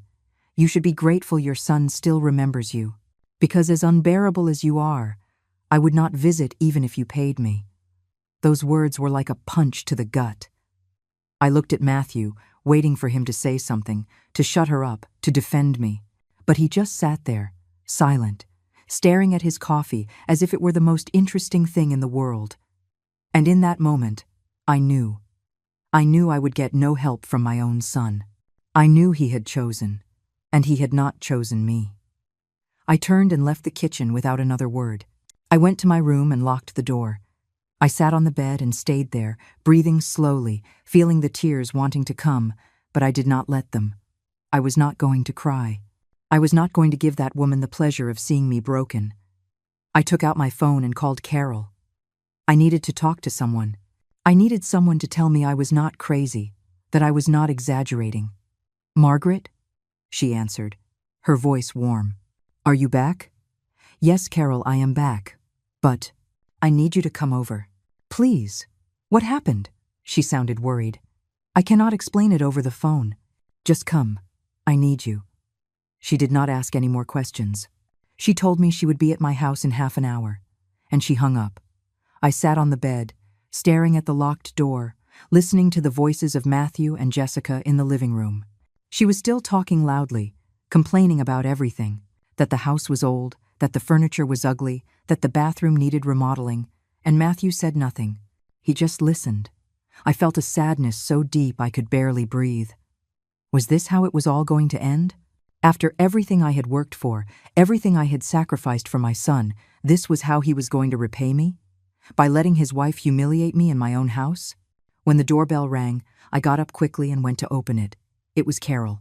She was holding a bag with pastries and had a worried look on her face. What happened, Margaret? She asked as soon as she walked in. I hugged her without saying anything, and she hugged me back, tight, without asking. We stood there in the entryway for a few seconds, and I felt that at least I had someone on my side. Come on, I said. Let's go to the kitchen. I will make you some tea. We walked to the kitchen, and when we entered, Jessica was still there, sitting at my table, painting her nails again. She looked up and glared at us. Who is this? She asked without even a greeting. Carol looked at me, confused, but I touched her arm to calm her. She is my friend, I answered Jessica coldly, and she has more right to be here than you do. Jessica let out a fake laugh. Oh, how funny. Now you are going to bring your little friends over to defend you? Pathetic. Carol took a step forward, but I stopped her. She is not worth it, I whispered. Let's go to the yard. We both went out to the yard and sat in the plastic chairs I had there. Carol looked at me, waiting for an explanation, and I did not even know where to begin. Margaret, what is going on? Who is that woman? She is my daughter-in-law, I said in a tired voice. Matthew's wife. They moved into my house while I was gone, and now they do not want to leave. Carol stared at me in silence, processing what I had just told her. I saw her expression change from confusion to indignation. She pressed her lips together and shook her head, disbelieving. "Are you telling me they came in without your permission?" she asked in a low, firm voice. "And Matthew let that woman talk to you like that?" I nodded without saying anything. The words were stuck in my throat. Carol took my hand in hers and squeezed it hard. "Margaret, this is not right. You cannot let them treat you like this in your own home. You have to put a stop to it. I know, Carol, but I do not know how to do it without everything exploding. He is my son. I do not want to lose him." She looked at me with those eyes full of wisdom that only come with age. "You already lost him, Margaret. The Matthew you raised would not let anyone disrespect you. That man in there is not your son anymore. He is her husband." Her words hurt because they were true. Matthew had changed since he married Jessica. He used to call more often, come to visit me. He would ask me how I was. But ever since she appeared in his life, everything was different. The visits became shorter, the calls more spaced out. And when he did come, she always found some excuse to criticize something. That my house was small, that my furniture was old, that I cooked with too much salt. At first, I thought she was just adjusting to her new life, that it was normal for him to put his wife first. But now I realized it was not adaptation. It was submission. Matthew had become someone I did not recognize. "I am not going to beg them to leave," I told Carol, my voice firm. "I am not going to yell or fight, but I am not going to let them keep disrespecting me either." "So, what are you going to do?" she asked. I was quiet for a few seconds, thinking. Looking at the plants I had watered that morning, feeling the warm sun on my face. And then I knew exactly what to do. "I am going to make their lives impossible," I said in a low voice. "I am going to make them regret ever setting foot in my house without permission. Not with shouting, not with fights, but with actions. I am going to show them that this house has an owner, and that owner is me." Carol looked at me with a mix of concern and admiration. "Be careful, Margaret. That woman looks like she is capable of anything. I know. That is why I am not going to give her any reason to play the victim. Everything I do will be within my rights. This is my house, and I am in charge here." We stayed in the yard a while longer, drinking the peppermint tea I had made with the last of my mint leaves. We talked about other things, trying to distract ourselves. Carol told me about her grandchildren, about a neighbor who had fallen, about the daily life I had left behind for those 2 weeks. But my mind was elsewhere. I was planning every move. When Carol left, I went back into the house. Matthew was watching television in the living room. Jessica had gone out. He told me without me even asking. She went to the grocery store. I sat in the armchair across from him. "We need to talk," I said. He turned off the television and looked at me with that scolded child face that irritated me so much now. "Tell me, Mom, I want you to understand something very clearly, Matthew. This is my house. I paid for it. I take care of it. And as long as I live, no one is going to treat me like a stranger here. Did you hear me?" He nodded. "Yes, Mom. I talked to Jessica. I told her she has to be respectful." "Oh, really? And what did she say?" He averted his gaze. "She said she was on edge, that it has been hard for her too, that she did not mean to disrespect you."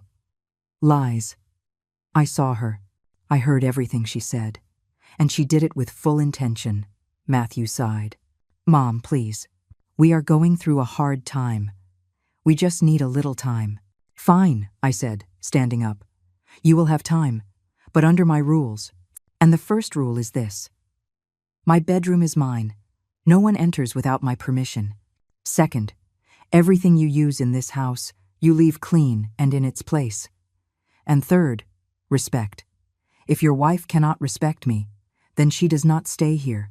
Is that clear?" He nodded in silence. I left the living room without waiting for an answer. I went straight to my room and took out an old box where I kept important papers. Inside were the deeds to the house, the payment receipts, everything that proved this property was mine. I checked it all carefully, making sure everything was in order. Then, I searched online on my phone. I wanted to know what my rights were. What could I legally do to get them out of here if necessary? And I found the answer. As the owner, I had every right to ask them to leave. But there was a process. I had to give them written notice. An eviction notice. That same afternoon, I went to an office supply store downtown. I bought padlocks. 5 padlocks with their keys. I also bought a folder and some paper. I was going to do everything right. Everything legally. Nothing she could use against me. When I got back home, Jessica had returned. She was in the kitchen cooking something that smelled strong and unpleasant. I walked past without greeting her and went straight to my room. I closed the door and started writing. I wrote a formal letter addressed to Matthew and Jessica. I gave them 3 days to vacate the property. I explained that they had entered without my consent and that they had no lease agreement. Everything was worded calmly, without insults, without emotion, just facts. When I finished, I walked to the local library and printed 2 copies, one for each of them. I returned home and put them on the living room table, where they could not ignore them. That night, during the dinner I made just for myself, Matthew found the letters. I heard him talking to Jessica in low, surprised voices. Then he knocked on my bedroom door. "Mom, can I come in?" "No," I answered from inside. "Whatever you have to say, you can say it from there." "Is this for real?" he asked, his voice trembling. "You are going to kick us out?" "It is for real. You have 3 days. Mom, please, we have nowhere to go. You should have thought of that before you entered without permission. Before you disrespected me. Before you let your wife treat me like trash." He was quiet for a few seconds.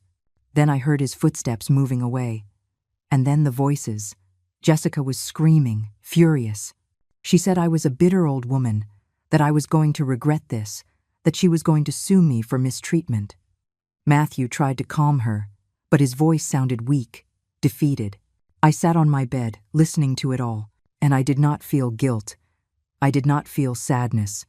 I just felt something like relief. For the first time in days, I had done something. I had taken control. The next morning, when I left my room, the house was silent. Matthew and Jessica were still asleep. I went to the kitchen and made my coffee, as always. But this time, when I opened the cupboard, I took out the padlocks I had bought. I started with the pantry. I took out everything that was mine and stored it in my room. I left only the things they had brought. Then I put the padlock on the pantry door. I did a similar thing with the cabinet, where I kept my good dishes, my pans, my quality pots. I left out only the basics, and I padlocked it. When I got to the refrigerator, I hesitated for a moment, but then I remembered how Jessica had used my milk without asking, how she had filled my fridge with her things without permission, so I took out everything that was mine, and I put a padlock on the refrigerator too. I was finishing when I heard footsteps. Matthew came out of his room and stood in the kitchen doorway, looking at the padlocks with a confused face. "Mom, what did you do?" "I protected what is mine," I replied calmly. "If you are going to be here, you will use only your things, not mine." "But how are we going to cook? How are we going to eat?" "That is your problem, Matthew, not mine." Matthew just stood there, staring at the padlocks as if he could not believe what he was seeing. He opened his mouth to say something, but closed it again. He did not know what to argue, because deep down, he knew I was right. This was my house, and if they wanted to stay, they were going to respect my things. Jessica came out minutes later, still in her pajamas, hair messy, and an angry look on her face. When she saw the padlocks, her expression changed from surprise to fury in a second. "What is this?" she yelled, pointing at the fridge. "Are you crazy? How are we supposed to store our food?" "Not my problem," I answered without getting upset. "You can buy a mini fridge if you want, or eat out, but my things are mine." She took a step toward me with clenched fists. "You cannot do this. It is inhumane. Matthew, say something to your mother. Tell her she is acting like a lunatic." Matthew just looked down. He said nothing, and that infuriated her even more. "You are useless," she yelled at him. "Your mother is humiliating you, and you just stand there like an idiot. Do something." I left the kitchen and went to the bathroom. I closed the door and splashed cold water on my face. I could hear her screaming from in there. Jessica was insulting, threatening, crying with rage. Matthew tried to calm her with soft words that were useless, and I looked at myself in the mirror. I saw a 72-year-old woman who had worked her whole life, a woman who had raised her son alone, a woman who did not deserve to be treated like this. I dried my face and left the bathroom. I walked through the living room without looking at them and went straight to my room. I locked the door and sat on the bed. I took out my phone and looked up the number for a lawyer a neighbor had recommended to me years ago. I dialed and waited. "Good morning," a professional voice answered. "Law offices of Thompson and Associates." "Good morning. I need to consult about an eviction. Do you have any availability today?" They gave me an appointment for that same afternoon. I hung up and took a deep breath. This was serious. There was no turning back now. The rest of the morning was tense. Jessica locked herself in the room she shared with Matthew and did not come out. He stayed in the living room, watching television without paying attention. I got ready, put on my best dress, the one I wore for important occasions. I combed my hair carefully and put on the earrings my husband had given me. I wanted to feel dignified. I wanted to remind myself who I was. Before leaving, I knocked on their door. "Matthew," I said, "I'm going out. I will be back in a few hours." "Where are you going?" he asked from inside. "I have an appointment." "That is all you need to know." I did not wait for an answer. I grabbed my purse and left the house. I walked to the bus stop, feeling the sun on my face. It was a beautiful day. The sky was clear, and there was a soft breeze moving the leaves on the trees. I sat on the bench to wait and closed my eyes for a moment. I thought about everything that had happened, about how my life had taken such a drastic turn in just a few days. But I also thought about what I was doing, and I knew it was the right thing. I was not being cruel. I was not being vengeful. I was just defending what was mine. The bus arrived, and I got on. I paid my fare and sat by the window. I watched the streets go by, the houses, the people walking with their normal lives, and I wondered how many of those people were also fighting silent battles. How many were also being disrespected in their own homes. I arrived at the law office half an hour later. It was a small but clean building in the center of the city. I went up the stairs to the second floor and knocked. A young secretary greeted me with a kind smile. "Mrs. Adler?" she asked. "Yes, that is me. Mr. Thompson is waiting for you. Please, come in." She led me to a small office where a man in his 50s was sitting behind a desk full of papers. He stood up when I entered and offered me his hand. "A pleasure to meet you, Mrs. Adler. I am Mark Thompson. Please, have a seat." I sat across from him and explained the whole situation.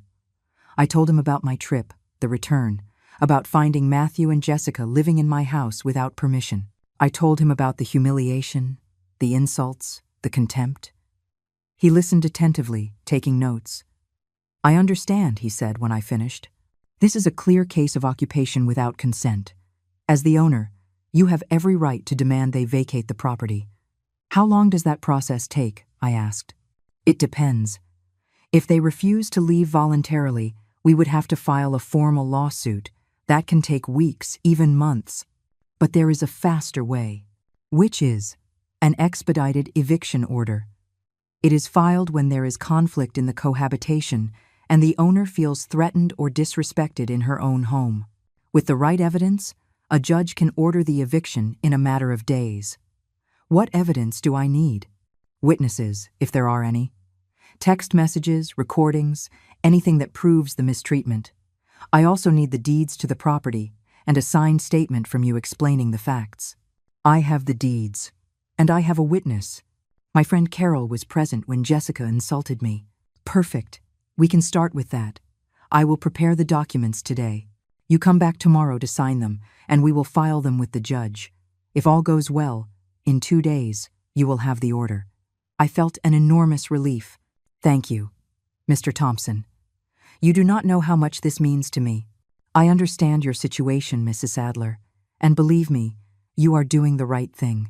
No one has the right to disrespect you in your own home, not even your son. I left the office feeling lighter. I had finally taken the definitive step. It was no longer just threats. It was no longer just padlocks. It was something real, something legal, something they could not ignore.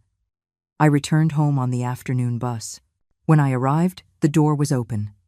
I went in and found Matthew sitting in the living room with a worried look on his face.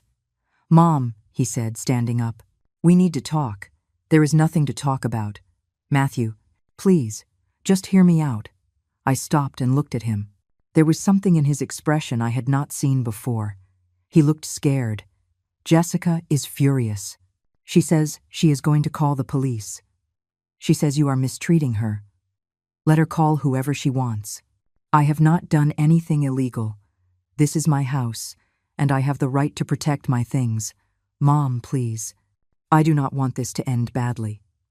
We are family. Family respects each other, Matthew. And you two have not respected me since you arrived. Give me one more chance. I promise I will talk to her. I will make her understand. You have had plenty of chances. And you wasted every single one." I went to my room and closed the door. I sat on the bed and sighed deeply. I was tired. Not physically, emotionally. Tired of fighting. Tired of justifying myself. Tired of begging for respect. That night I did not eat dinner. I was not hungry. I just went to bed early and tried to sleep, but the noises in the house kept me awake. I heard Matthew and Jessica arguing in low voices. I heard footsteps, doors opening and closing, and at some point, I heard something that put me on alert. They were trying to force one of the padlocks. I got up silently and opened my door just a crack. I saw them in the kitchen, trying to break the padlock on the pantry with a screwdriver. Matthew held a flashlight while Jessica pried at it. I felt a rage I had not felt before. I left my room and turned on the kitchen light. They froze, like thieves caught in the act. "What do you think you are doing?" I asked in a cold voice. Jessica dropped the screwdriver. "We are hungry. You will not let us use anything. What do you expect us to do?" "I expect you to have respect. But I see that is impossible for you." Matthew tried to explain. "Mom, we just wanted. Get out of my kitchen. Now." They did not move. Jessica looked at me with pure hatred in her eyes. "You are a cruel old woman. I do not know how Matthew can be the son of someone so evil. And I do not know how my son could marry someone as trashy as you." We stood there, staring at each other. Matthew was between us, not knowing what to do, and then Jessica took a step toward me. Jessica took a step toward me with her fists clenched and her jaw tight. For a moment, I thought she was going to hit me, but I did not back down. I stood firm, looking her straight in the eye, without fear, because I knew if I showed weakness, she would use it against me. "Go ahead," I said in a calm voice. "Touch me. Give me one more reason to call the police." She stopped. Her chest rose and fell with ragged breaths. Her eyes shone with rage, but she knew I was right. Anything she did now would only worsen her situation. Matthew grabbed her arm. "Come on, Jessica. It is not worth it." She shook him off roughly. "Do not touch me. This is your fault. For being a coward. For not defending your wife. I am not attacking her," I said calmly. "I am just protecting what is mine. If she cannot understand that, it is her problem, not mine." Jessica shot me one last look full of hatred and stormed out of the kitchen. Matthew stood there for a few seconds, staring at the floor, not knowing what to say. "Go, Matthew, and take that screwdriver with you. The next time you try to force something that does not belong to you, I am calling the police. I do not care if you are my son." He picked up the screwdriver with trembling hands and followed Jessica out. I heard them arguing in the bedroom. Their voices were a constant murmur that lasted for hours. And I stayed in the kitchen, checking the padlocks to make sure they had not managed to damage any of them. Everything was fine. I went back to my room, and this time I put a chair against the door. I did not feel safe. Not in my own house, and that hurt me more than any insult. I could not sleep that night. I lay awake, listening to every noise, every creak of the wood, every step in the hallway. My mind would not stop racing. How far would they go? What else were they capable of doing? The next morning, I got up early, as always. I made my coffee in silence and went out to the yard. The cool morning air helped clear my head. I watered my plants, swept the fallen leaves, fixed some pots that were out of place. It was my routine, It was what kept me sane. Carol arrived shortly after noon. She knocked on the door, and when I opened it, she was holding a bag of food. "I brought you lunch," she said with a smile. "I know you have not been eating well, thank you. You do not know how much I needed to see you." We went into the kitchen, and she saw the padlocks. She shook her head sadly. "Margaret, this is terrible. You cannot go on like this." "I know. I went to a lawyer yesterday. I am going to file for an eviction order." "Really?" Carol asked. "Really? I cannot take it anymore, Carol. I tried to be reasonable. I tried to talk. But they do not understand. They only understand when it hurts them." She put her hand on my shoulder. "I am proud of you. I know it is not easy. But you are doing the right thing." We ate lunch together in the yard, far from the room where Matthew and Jessica were still holed up. We talked about everyday things, trying to distract ourselves. But I could not stop thinking about what was coming. When Carol left, I went back into the house. I had to go to the law office to sign the papers. I got ready again. I put on the same dress as yesterday because it was the only one that made me feel strong. I took my purse and left without telling anyone. At the office, Mr. Thompson already had everything prepared. He showed me the documents. He explained every point, every clause. I read everything carefully before signing. "With this, Mrs. Adler, we can file the order tomorrow morning. The judge will review it, and if everything is in order, he will approve it that same day. Then an officer will come to deliver it personally. From that moment, they have 48 hours to vacate." "And if they do not?" I asked. "Then the police intervene. But believe me, when they see the official order, most people leave. They do not want legal trouble." I signed all the papers with a steady hand. Every signature was one step closer to getting my peace back, to getting my house back, to getting my dignity back. "Thank you, Mr. Thompson, for helping me. It is my job, ma'am. But it is also the right thing to do. No one deserves to be mistreated in their own home." I left the office feeling like I had made the definitive decision. There was no turning back. In 2 days, 3 at most, they would be out of my house. When I got back, the house was silent. I thought maybe they had gone out, but when I passed their room, I heard low voices. They were there, planning something probably. I went to the kitchen and unlocked my private pantry. I took out rice, beans, a little chicken I had saved. I cooked for myself alone. The smell filled the house, and I knew they were smelling it. I knew they were hungry, but I did not care. When I finished cooking, I served myself a plate and sat down to eat at the kitchen table. I ate slowly, savoring every bite, enjoying my food in my house, and I did not feel guilt. I did not feel pity. I just felt I was doing what I had to do. Matthew came out of the room as I was finishing. He stood in the kitchen doorway, looking at my plate with hungry eyes. "Is there anything for us?" he asked in a small voice. "No," I replied without looking at him. "There is a corner store. You can buy something there. Mom, we do not have any money." "That is not my problem, Matthew. You decided to stay here without my permission. Now you face the consequences. But we are your family. Family is earned with respect, not just blood." He was quiet for a few seconds. Then he asked something I was not expecting. "Why do you hate us so much?" I looked up and met his gaze directly. "I do not hate you, Matthew. I would hate you if I still cared about you. But I do not. I do not care if you are hungry. I do not care if you are uncomfortable. I do not care if you feel humiliated. Because I have felt all of those things since you arrived, and you did not lift a finger to stop it." His eyes filled with tears. "I am sorry, Mom. I am really sorry. Your apologies are too late, son. Far too late." He turned and went back to the room. I heard him talking to Jessica. She yelled something I did not understand. And then there was silence. I washed my plate, put the leftovers in a container, locked it, and locked everything up again. Every movement was a declaration. This is my house. These are my things. And you are not entitled to any of it. That night I slept a little better, knowing that the order would arrive at any moment, that soon this would all be over, that soon I would have my house back to myself. The next morning, Mr. Thompson called me early. "Mrs. Adler, I have good news. The judge approved the order. They are going to deliver the notice this afternoon." I felt a huge weight lift off my chest. Thank you. Mr. Thompson, thank you so much. Be prepared for what comes. Sometimes people react badly when they receive these notices. If you feel you are in danger, call the police immediately. I will. Do not worry. I hung up and sat on my bed, breathing deeply. Today was the day. Today everything changed.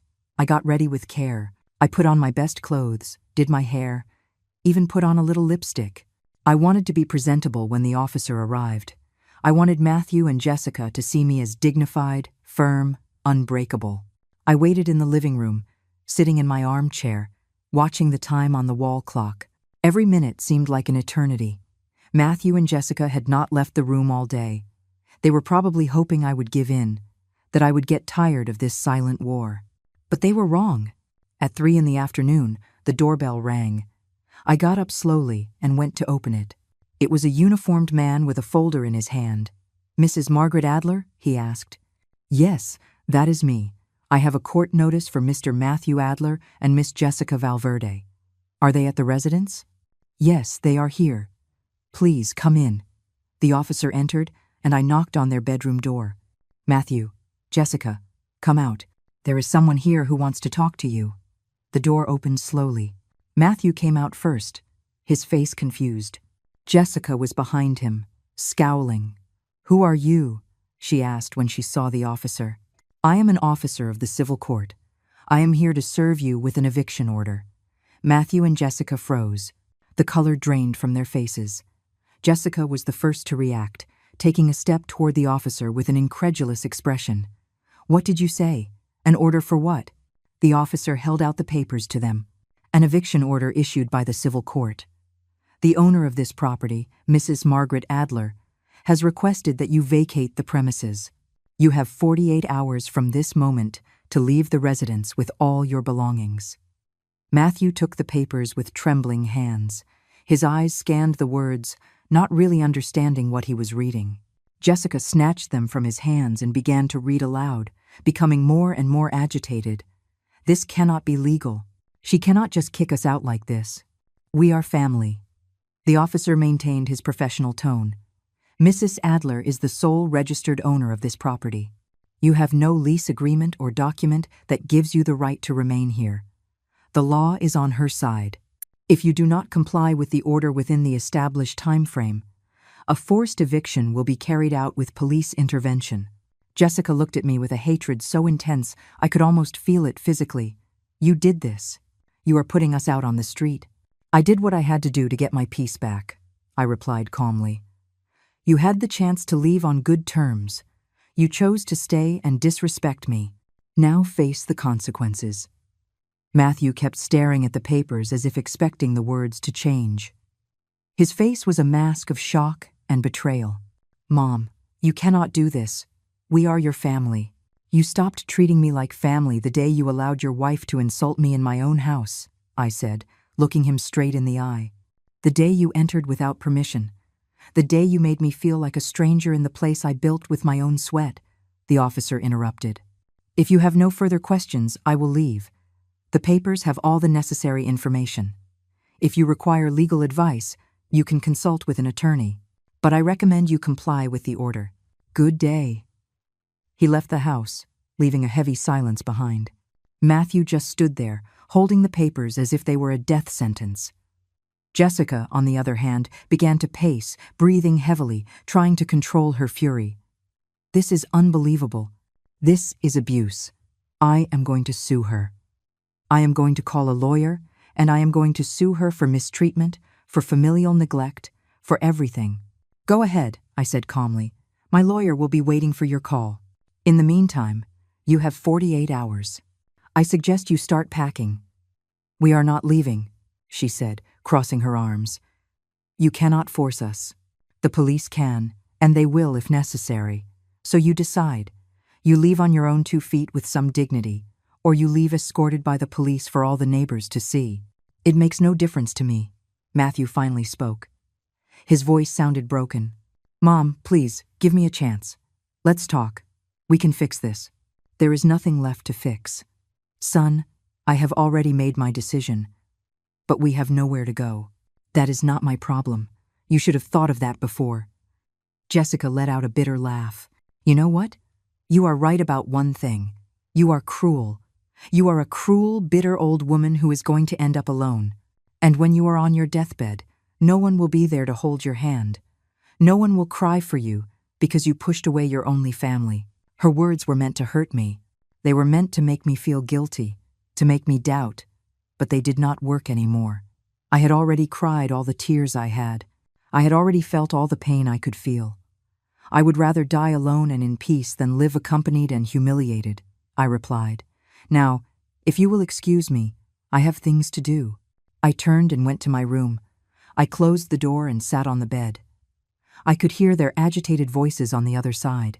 Jessica was still screaming, blaming Matthew for everything. He tried to calm her down without success, and I just breathed deeply, feeling how every second brought me closer to my freedom.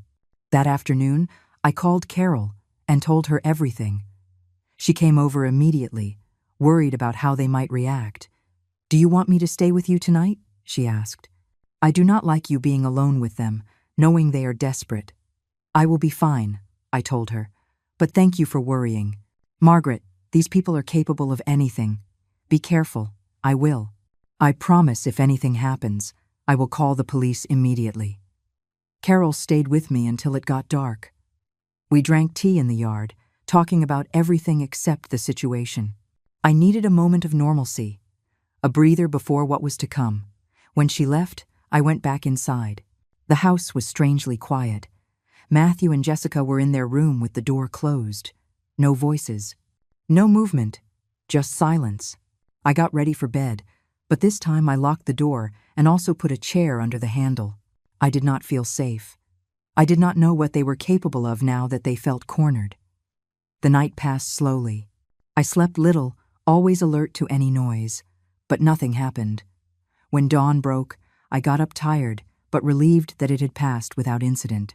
I left my room and went to the kitchen. I made my coffee as always, trying to keep my routine. But everything felt different. The air was heavy, dense, as if the house itself were waiting for something to explode. Matthew came out shortly after. He had deep dark circles under his eyes, and his face was haggard. He looked like he had not slept at all. He sat at the kitchen table and looked at me with pleading eyes. "Mom, I need to talk to you. Please." "There is nothing to talk about, Matthew." "Yes, there is. Please, just hear me out for 5 minutes." I sighed and sat across from him. "You have 5 minutes." He took a deep breath, searching for the right words. "I know I screwed everything up.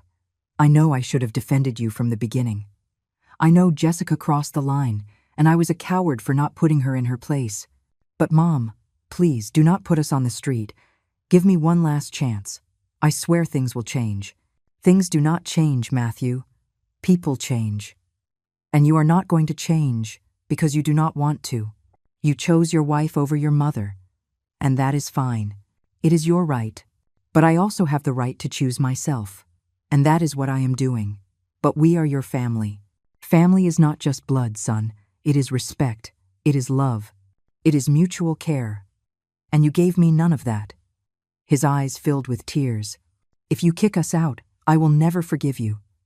That is your decision. I have already made mine." He stood up from the table abruptly. "Fine. If that is what you want, fine. But do not expect me to come back. Do not expect me to call. Do not expect anything from me ever again. I never expected anything from you, Matthew, except respect, and you could not even give me that." He stormed out of the kitchen, slamming the door. I heard him talking to Jessica, telling her to pack, that they were leaving, that they would never come back. And I stayed sitting in my kitchen, drinking my coffee, feeling a strange mixture of sadness and relief. Sadness for the son I lost. Relief for the peace I would soon regain. For the rest of the day, I heard them packing their things, drawers opening and closing, clothes being stuffed into bags, abrupt, noisy movements. But they did not come out of the room. They did not talk to me. They did not look at me. I stayed in the yard most of the time, watering my plants, sweeping, tidying up, preparing myself mentally for the moment they would finally leave. When night fell, they were still there. The 48 hours were not up yet. They had until noon tomorrow. And I knew they were going to drag it out until the last second. They were going to make me suffer until the very end. I went to bed early, but I could not sleep. I heard them moving around the house. I heard their whispers. I heard their footsteps. And part of me was afraid they would try something, that they would break something, that they would hurt me in some way. But nothing happened. When dawn broke, I got up, my body aching from being so tense. Today was the day. Today the deadline was up. Today I got my house back. I woke up that morning with a strange feeling in my chest. It was the last day. At noon, the 48 hours would be up. And after that, if they were still here, I would have to call the police. Part of me hoped they would just leave without drama. But another part knew Jessica would not make it easy. I made my coffee in silence. The sun was just beginning to stream through the kitchen window, lighting up the plants in the yard. I sat down to drink my mug slowly, trying to calm my nerves. Today, it all ended. Today I got my peace back. I heard movement in the bedroom, heavy footsteps, the sound of something being dragged across the floor. They were awake, maybe packing the last of their things, or maybe planning something. I did not know what to expect from them anymore. Matthew came out first. He was carrying a box and glanced at me as he walked toward the door. He said nothing, not good morning, not goodbye. He just walked out and put the box in the car they had parked outside. He came back in and repeated the process several times. Every time he passed through the kitchen, he avoided my gaze. I just sat there, watching. I was not going to help them. I was not going to ask if they needed anything. I was not going to do anything that could be interpreted as weakness or regret. I just waited. Jessica appeared an hour later. Her hair was loose and messy, her face bare of makeup, and she had an expression of exhaustion mixed with rage. She saw me sitting in the kitchen and stopped in the doorway. "I hope you are happy," she said in a cutting voice. "I hope it is worth it, being alone in this cold, old house." I did not answer her. I just looked at her in silence, drinking my coffee. My silence infuriated her more than any words. "Do you know what the saddest part is?" she continued. "That you are going to die here alone, and no one is going to come to your funeral because you pushed away the only person who still cared about you." "Matthew never cared about me," I finally said in a calm voice. "He cared about having a place to live for free. There is a difference." She let out a bitter laugh. "Think whatever you want. It does not matter anymore. We are leaving. And believe me, we are never coming back, not even if you beg us. I do not plan on begging anyone for anything. You can leave in peace." She turned and left the kitchen. I heard her yelling at Matthew, telling him to hurry up, that she wanted to get out of this house as soon as possible. He mumbled answers I could not hear. The hours passed. They kept taking things out. Boxes, bags, clothes. I was surprised how much they had accumulated in such a short time. Or maybe they had brought more than I thought. Maybe they had always planned to stay for a long time. At 11 in the morning, Carol knocked on the door. I opened it, and she came in with a bag of fresh pastries and a worried smile. "How are you?" she asked, hugging me. "Okay. They are almost gone. They are taking their things out now. Do you want me to stay with you?" "Yes. I would like you to be here when they leave." We sat in the living room, watching in silence as Matthew went back and forth with his things. Jessica came out with a bag full of clothes and looked at us with contempt. "How convenient that you have your little friend here. You need witnesses for your victory, do not you?" Carol stood up. "Young lady, I suggest you leave with what little dignity you have left. You have done enough damage." Jessica was about to say something, but Matthew grabbed her arm. "Let's go. We are almost done." She shook him off, but followed him outside. We heard them arguing by the car, their voices carried inside, loaded with frustration and anger. "Are you sure about this, Margaret?" Carol asked in a low voice. "Because once they leave, there might be no turning back." "I am sure. More sure than I have been in a long time." She nodded and squeezed my hand.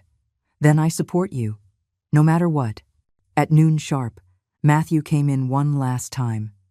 He looked around the house, as if searching for something he had forgotten, or maybe saying goodbye. He stopped in front of me. His eyes were red, swollen. He had been crying.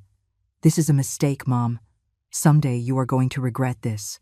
If I regret it, it will be my problem, not yours. Just like that? You are not even going to say goodbye to me? Goodbye, Matthew. Take care of yourself. He waited a few seconds, maybe believing I would change my mind at the last moment, that I would hug him and tell him to stay. But I did not. I sat there, firm, unmoving. Fine, he said finally, if that is what you want. Goodbye, Mom. He walked out of the house without looking back. I heard the car door slam. I heard the engine start, and I heard them drive away down the street until the sound disappeared completely. I sat there in the silence. Carol was by my side, saying nothing, just keeping me company. And then I felt something I did not expect. It was not joy. It was not sadness. It was relief. A profound relief, like when you take off a shoe that has been hurting you all day. They are gone, I said in a low voice. They are gone, Carol repeated. How do you feel? I thought for a few seconds. Tired, but free. She hugged me, and we stayed like that for a long time. When she pulled away, she looked at me with those understanding eyes. Do you want me to help you clean? She asked. Yes, please. We got up and went to the room where they had slept. When I opened the door, I could not believe what I saw. They had left everything thrown around. The bed unmade, dirty clothes on the floor, food wrappers, empty bottles. They had left it a complete disaster, as a final show of contempt. Look at this, Carol said, indignant. They did not even have the decency to leave the room clean. I felt the anger rising again, but I controlled it. I was not going to let this affect me. They were gone. They had no more power over me. It is okay, I said. We will clean it, and that is that. I want to erase any trace that they were ever here. We spent the rest of the afternoon cleaning. We washed the sheets, mopped the floor, aired out the room. Carol worked beside me without complaint, helping me reclaim my space. By 5 in the afternoon, when we finished, the room no longer smelled like them. There were no traces left. It was just an empty room waiting to be filled with good things again. Thank you, Carol. I do not know what I would do without you. That is what friends are for, she replied with a smile. Do you want me to stay for dinner? No, thank you. I think I need to be alone for a while. I need to get used to the silence again. She understood. She hugged me one last time and left, promising to come back the next day. When I closed the door behind her, I stood in the middle of the living room, looking at my house. My house. Silent. Empty. But mine. I walked slowly through each room. I touched the walls. I opened the windows. I breathed in the clean air that came in. And for the first time in days, I smiled. I went to the kitchen and took off all the padlocks. I did not need them anymore. I opened the pantry, the refrigerator, the cabinets. Everything was available again. Everything was mine again, without restrictions. I made my favorite dinner, chicken soup with vegetables, the kind I used to make when my husband was alive. The kind I had not made in a long time because it was too much for one person. But tonight, I did not care. I cooked calmly, enjoying every step. The smell filled the house, replacing any trace of what had happened. I sat down to eat dinner alone at my table, and for the first time, I did not feel lonely. I felt accompanied by my own presence, by my own strength, by everything I had fought for to get here. After dinner, I washed the dishes and went out to the yard. The sky was clear, full of stars. I sat in my usual chair and looked up. I thought about my husband, about how he would be proud of me for not letting myself be trampled, about how he would have supported me in every decision. I thought about Matthew, about the boy he was and the man he became. I felt sadness for what we could have been and were not, but I did not feel regret. I did what I had to do. My phone buzzed. It was a text from Carol. You did the right thing. I am proud of you. I smiled and replied, thank you for being there. I stayed in the yard until the night chill made me go inside. I locked everything calmly, turned off the lights, and went to my room. I got into my bed and closed my eyes. For the first time in weeks, I slept deeply, without startling, without fear, without padlocks on the door, because my house was my refuge again, and no one was ever going to take it away from me again. I woke up to the sunlight streaming through my window. I had not set an alarm, but my body woke up on its own, as always. It was 6 in the morning, but this time, something was different. The silence of the house was not heavy or uncomfortable. It was peaceful. It was mine. I stayed in bed for a few more minutes, just breathing, feeling the clean sheets, listening to the birds singing outside. For the first time in a long time, I did not feel that knot in my stomach when I woke up. There were no voices to fear, no scornful looks waiting for me. There was just me and my home. I got up slowly and went to the kitchen. I made my coffee calmly, enjoying every step. I heated the water, put in the filter, poured the exact amount of sugar I liked. Everything as I had always done it, but now with a sense of freedom I had forgotten. I went out to the yard with my steaming mug. My plants looked greener, more alive. Or maybe it was me who saw them differently. I sat in my chair and took the first sip of the day. The coffee was perfect. The cool morning air caressed my face. And I realized something important. I had not lost anything. I had gained everything. I spent the morning tidying up the house. Not because it was dirty, but because I wanted to fill it with my energy again. I moved some furniture around. I put fresh flowers on the living room table. I opened all the windows to let the sun in. I wanted every corner to remember that this house had an owner, and that owner was me. Mid-morning, the doorbell rang. It was Carol, as she had promised. She brought fresh bread and that warm smile I needed so much. "Good morning, Margaret. How did you sleep?"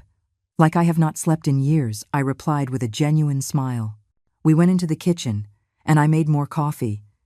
We sat down to have breakfast together, talking about simple things. About the weather, about the neighbors, about the flowers that were growing in her garden. It was a normal, everyday conversation, and it was exactly what I needed. "Did you hear anything from Matthew?" she asked carefully. I shook my head. "No, and I do not expect to." "And how do you feel about that?" I thought for a few seconds. "Sad, I guess, but not regretful. There is a difference." She nodded. "It is normal to feel sad, Margaret. He is your son. But you did the right thing.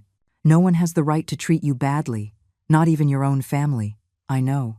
And for the first time in a long time, I put myself first, and I do not feel guilty about it. You should not. That is not selfishness.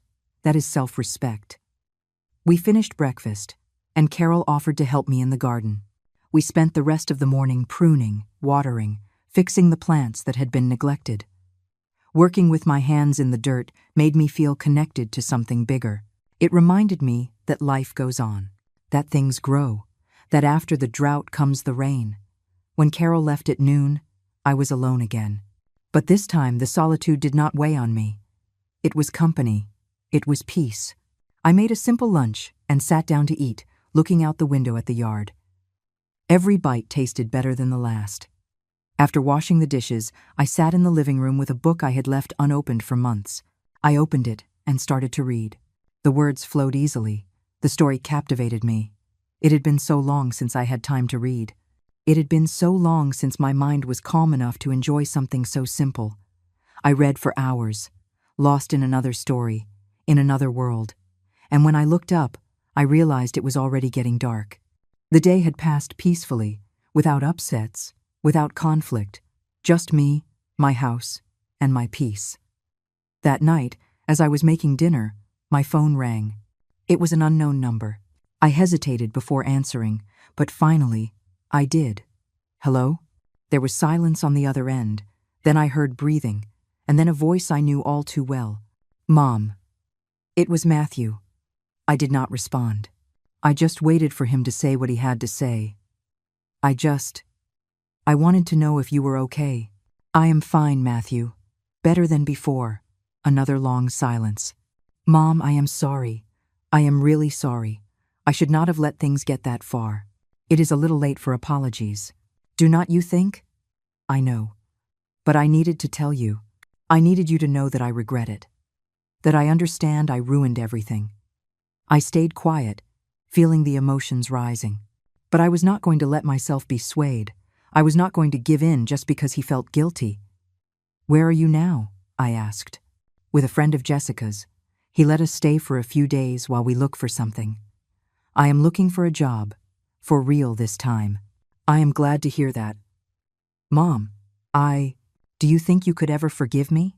I do not know, Matthew. I do not know. I understand. I just wanted you to know that I am sorry. And that even though I am angry, you are still my mom, and you are still my son. But that does not mean I am going to let myself be disrespected again. I know. I will not bother you anymore. I just wanted to hear your voice. Take care, Matthew. You too, Mom. He hung up, and I stood there with the phone in my hand, feeling a mix of emotions. Sadness, relief, hope, but above all, peace.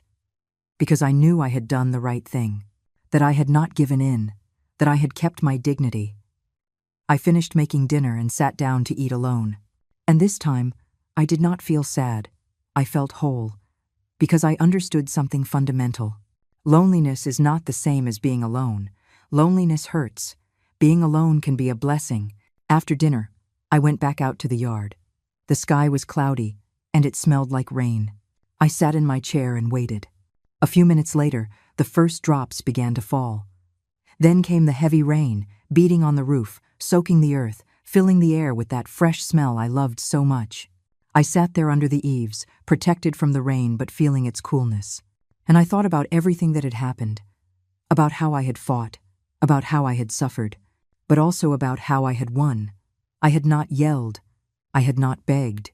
I had not lost my dignity. I had only set boundaries. I had only defended what was mine. And that was enough. My phone vibrated with a message. It was Carol again. Is it raining over there too? I love these afternoons. I smiled and replied, Yes, it is beautiful. She answered quickly, I will come by tomorrow with more bread, and we can drink tea and watch the rain if it continues. I would love that. I put the phone away and went back to watching the rain. I thought about my life, about everything I had built, about everything I had lost, and about everything I had gained. I had lost my son, it is true, but I had gained my peace. I had gained my dignity. I had gained my home back. And if Matthew ever came back, it would be different. Because now he knew that I was not someone who could be trampled on, that I had boundaries, that I deserved respect. The rain kept falling, and I kept sitting there, in my house, in my yard, in my peace. A 72-year-old woman who had learned the most important lesson of all, that respect is not pleaded for, it is demanded. That self-love is not selfishness, it is survival. That being alone is not a punishment, it is a choice. And that my home is the place where there is respect. And whoever does not understand that stays outside. I closed my eyes and breathed deeply. The air smelled like wet earth, like new beginnings, like second chances, not for them. For me, I got up and went into the house. I closed the patio door calmly. I turned off the lights one by one, and I went to my room. I lay down in my bed and looked at the ceiling. I could hear the rain tapping against the window. It was a calming sound, a sound that reminded me that after the storm, there is always calm. And I was already calm. I closed my eyes and let sleep overcome me. And for the first time in weeks, I had no nightmares. I had no worries. I just had peace. Because this house was mine. This life was mine. And no one was ever going to take it away from me again. Tomorrow would be another day. Maybe Matthew would call again. Maybe not. Maybe someday we could reconcile. Or maybe not. But that did not keep me up at night anymore. Because I had learned something it took me 72 years to understand. I did not lose anything. I just moved away from those who did not know how to stay, and that was not a loss. It was my most silent victory.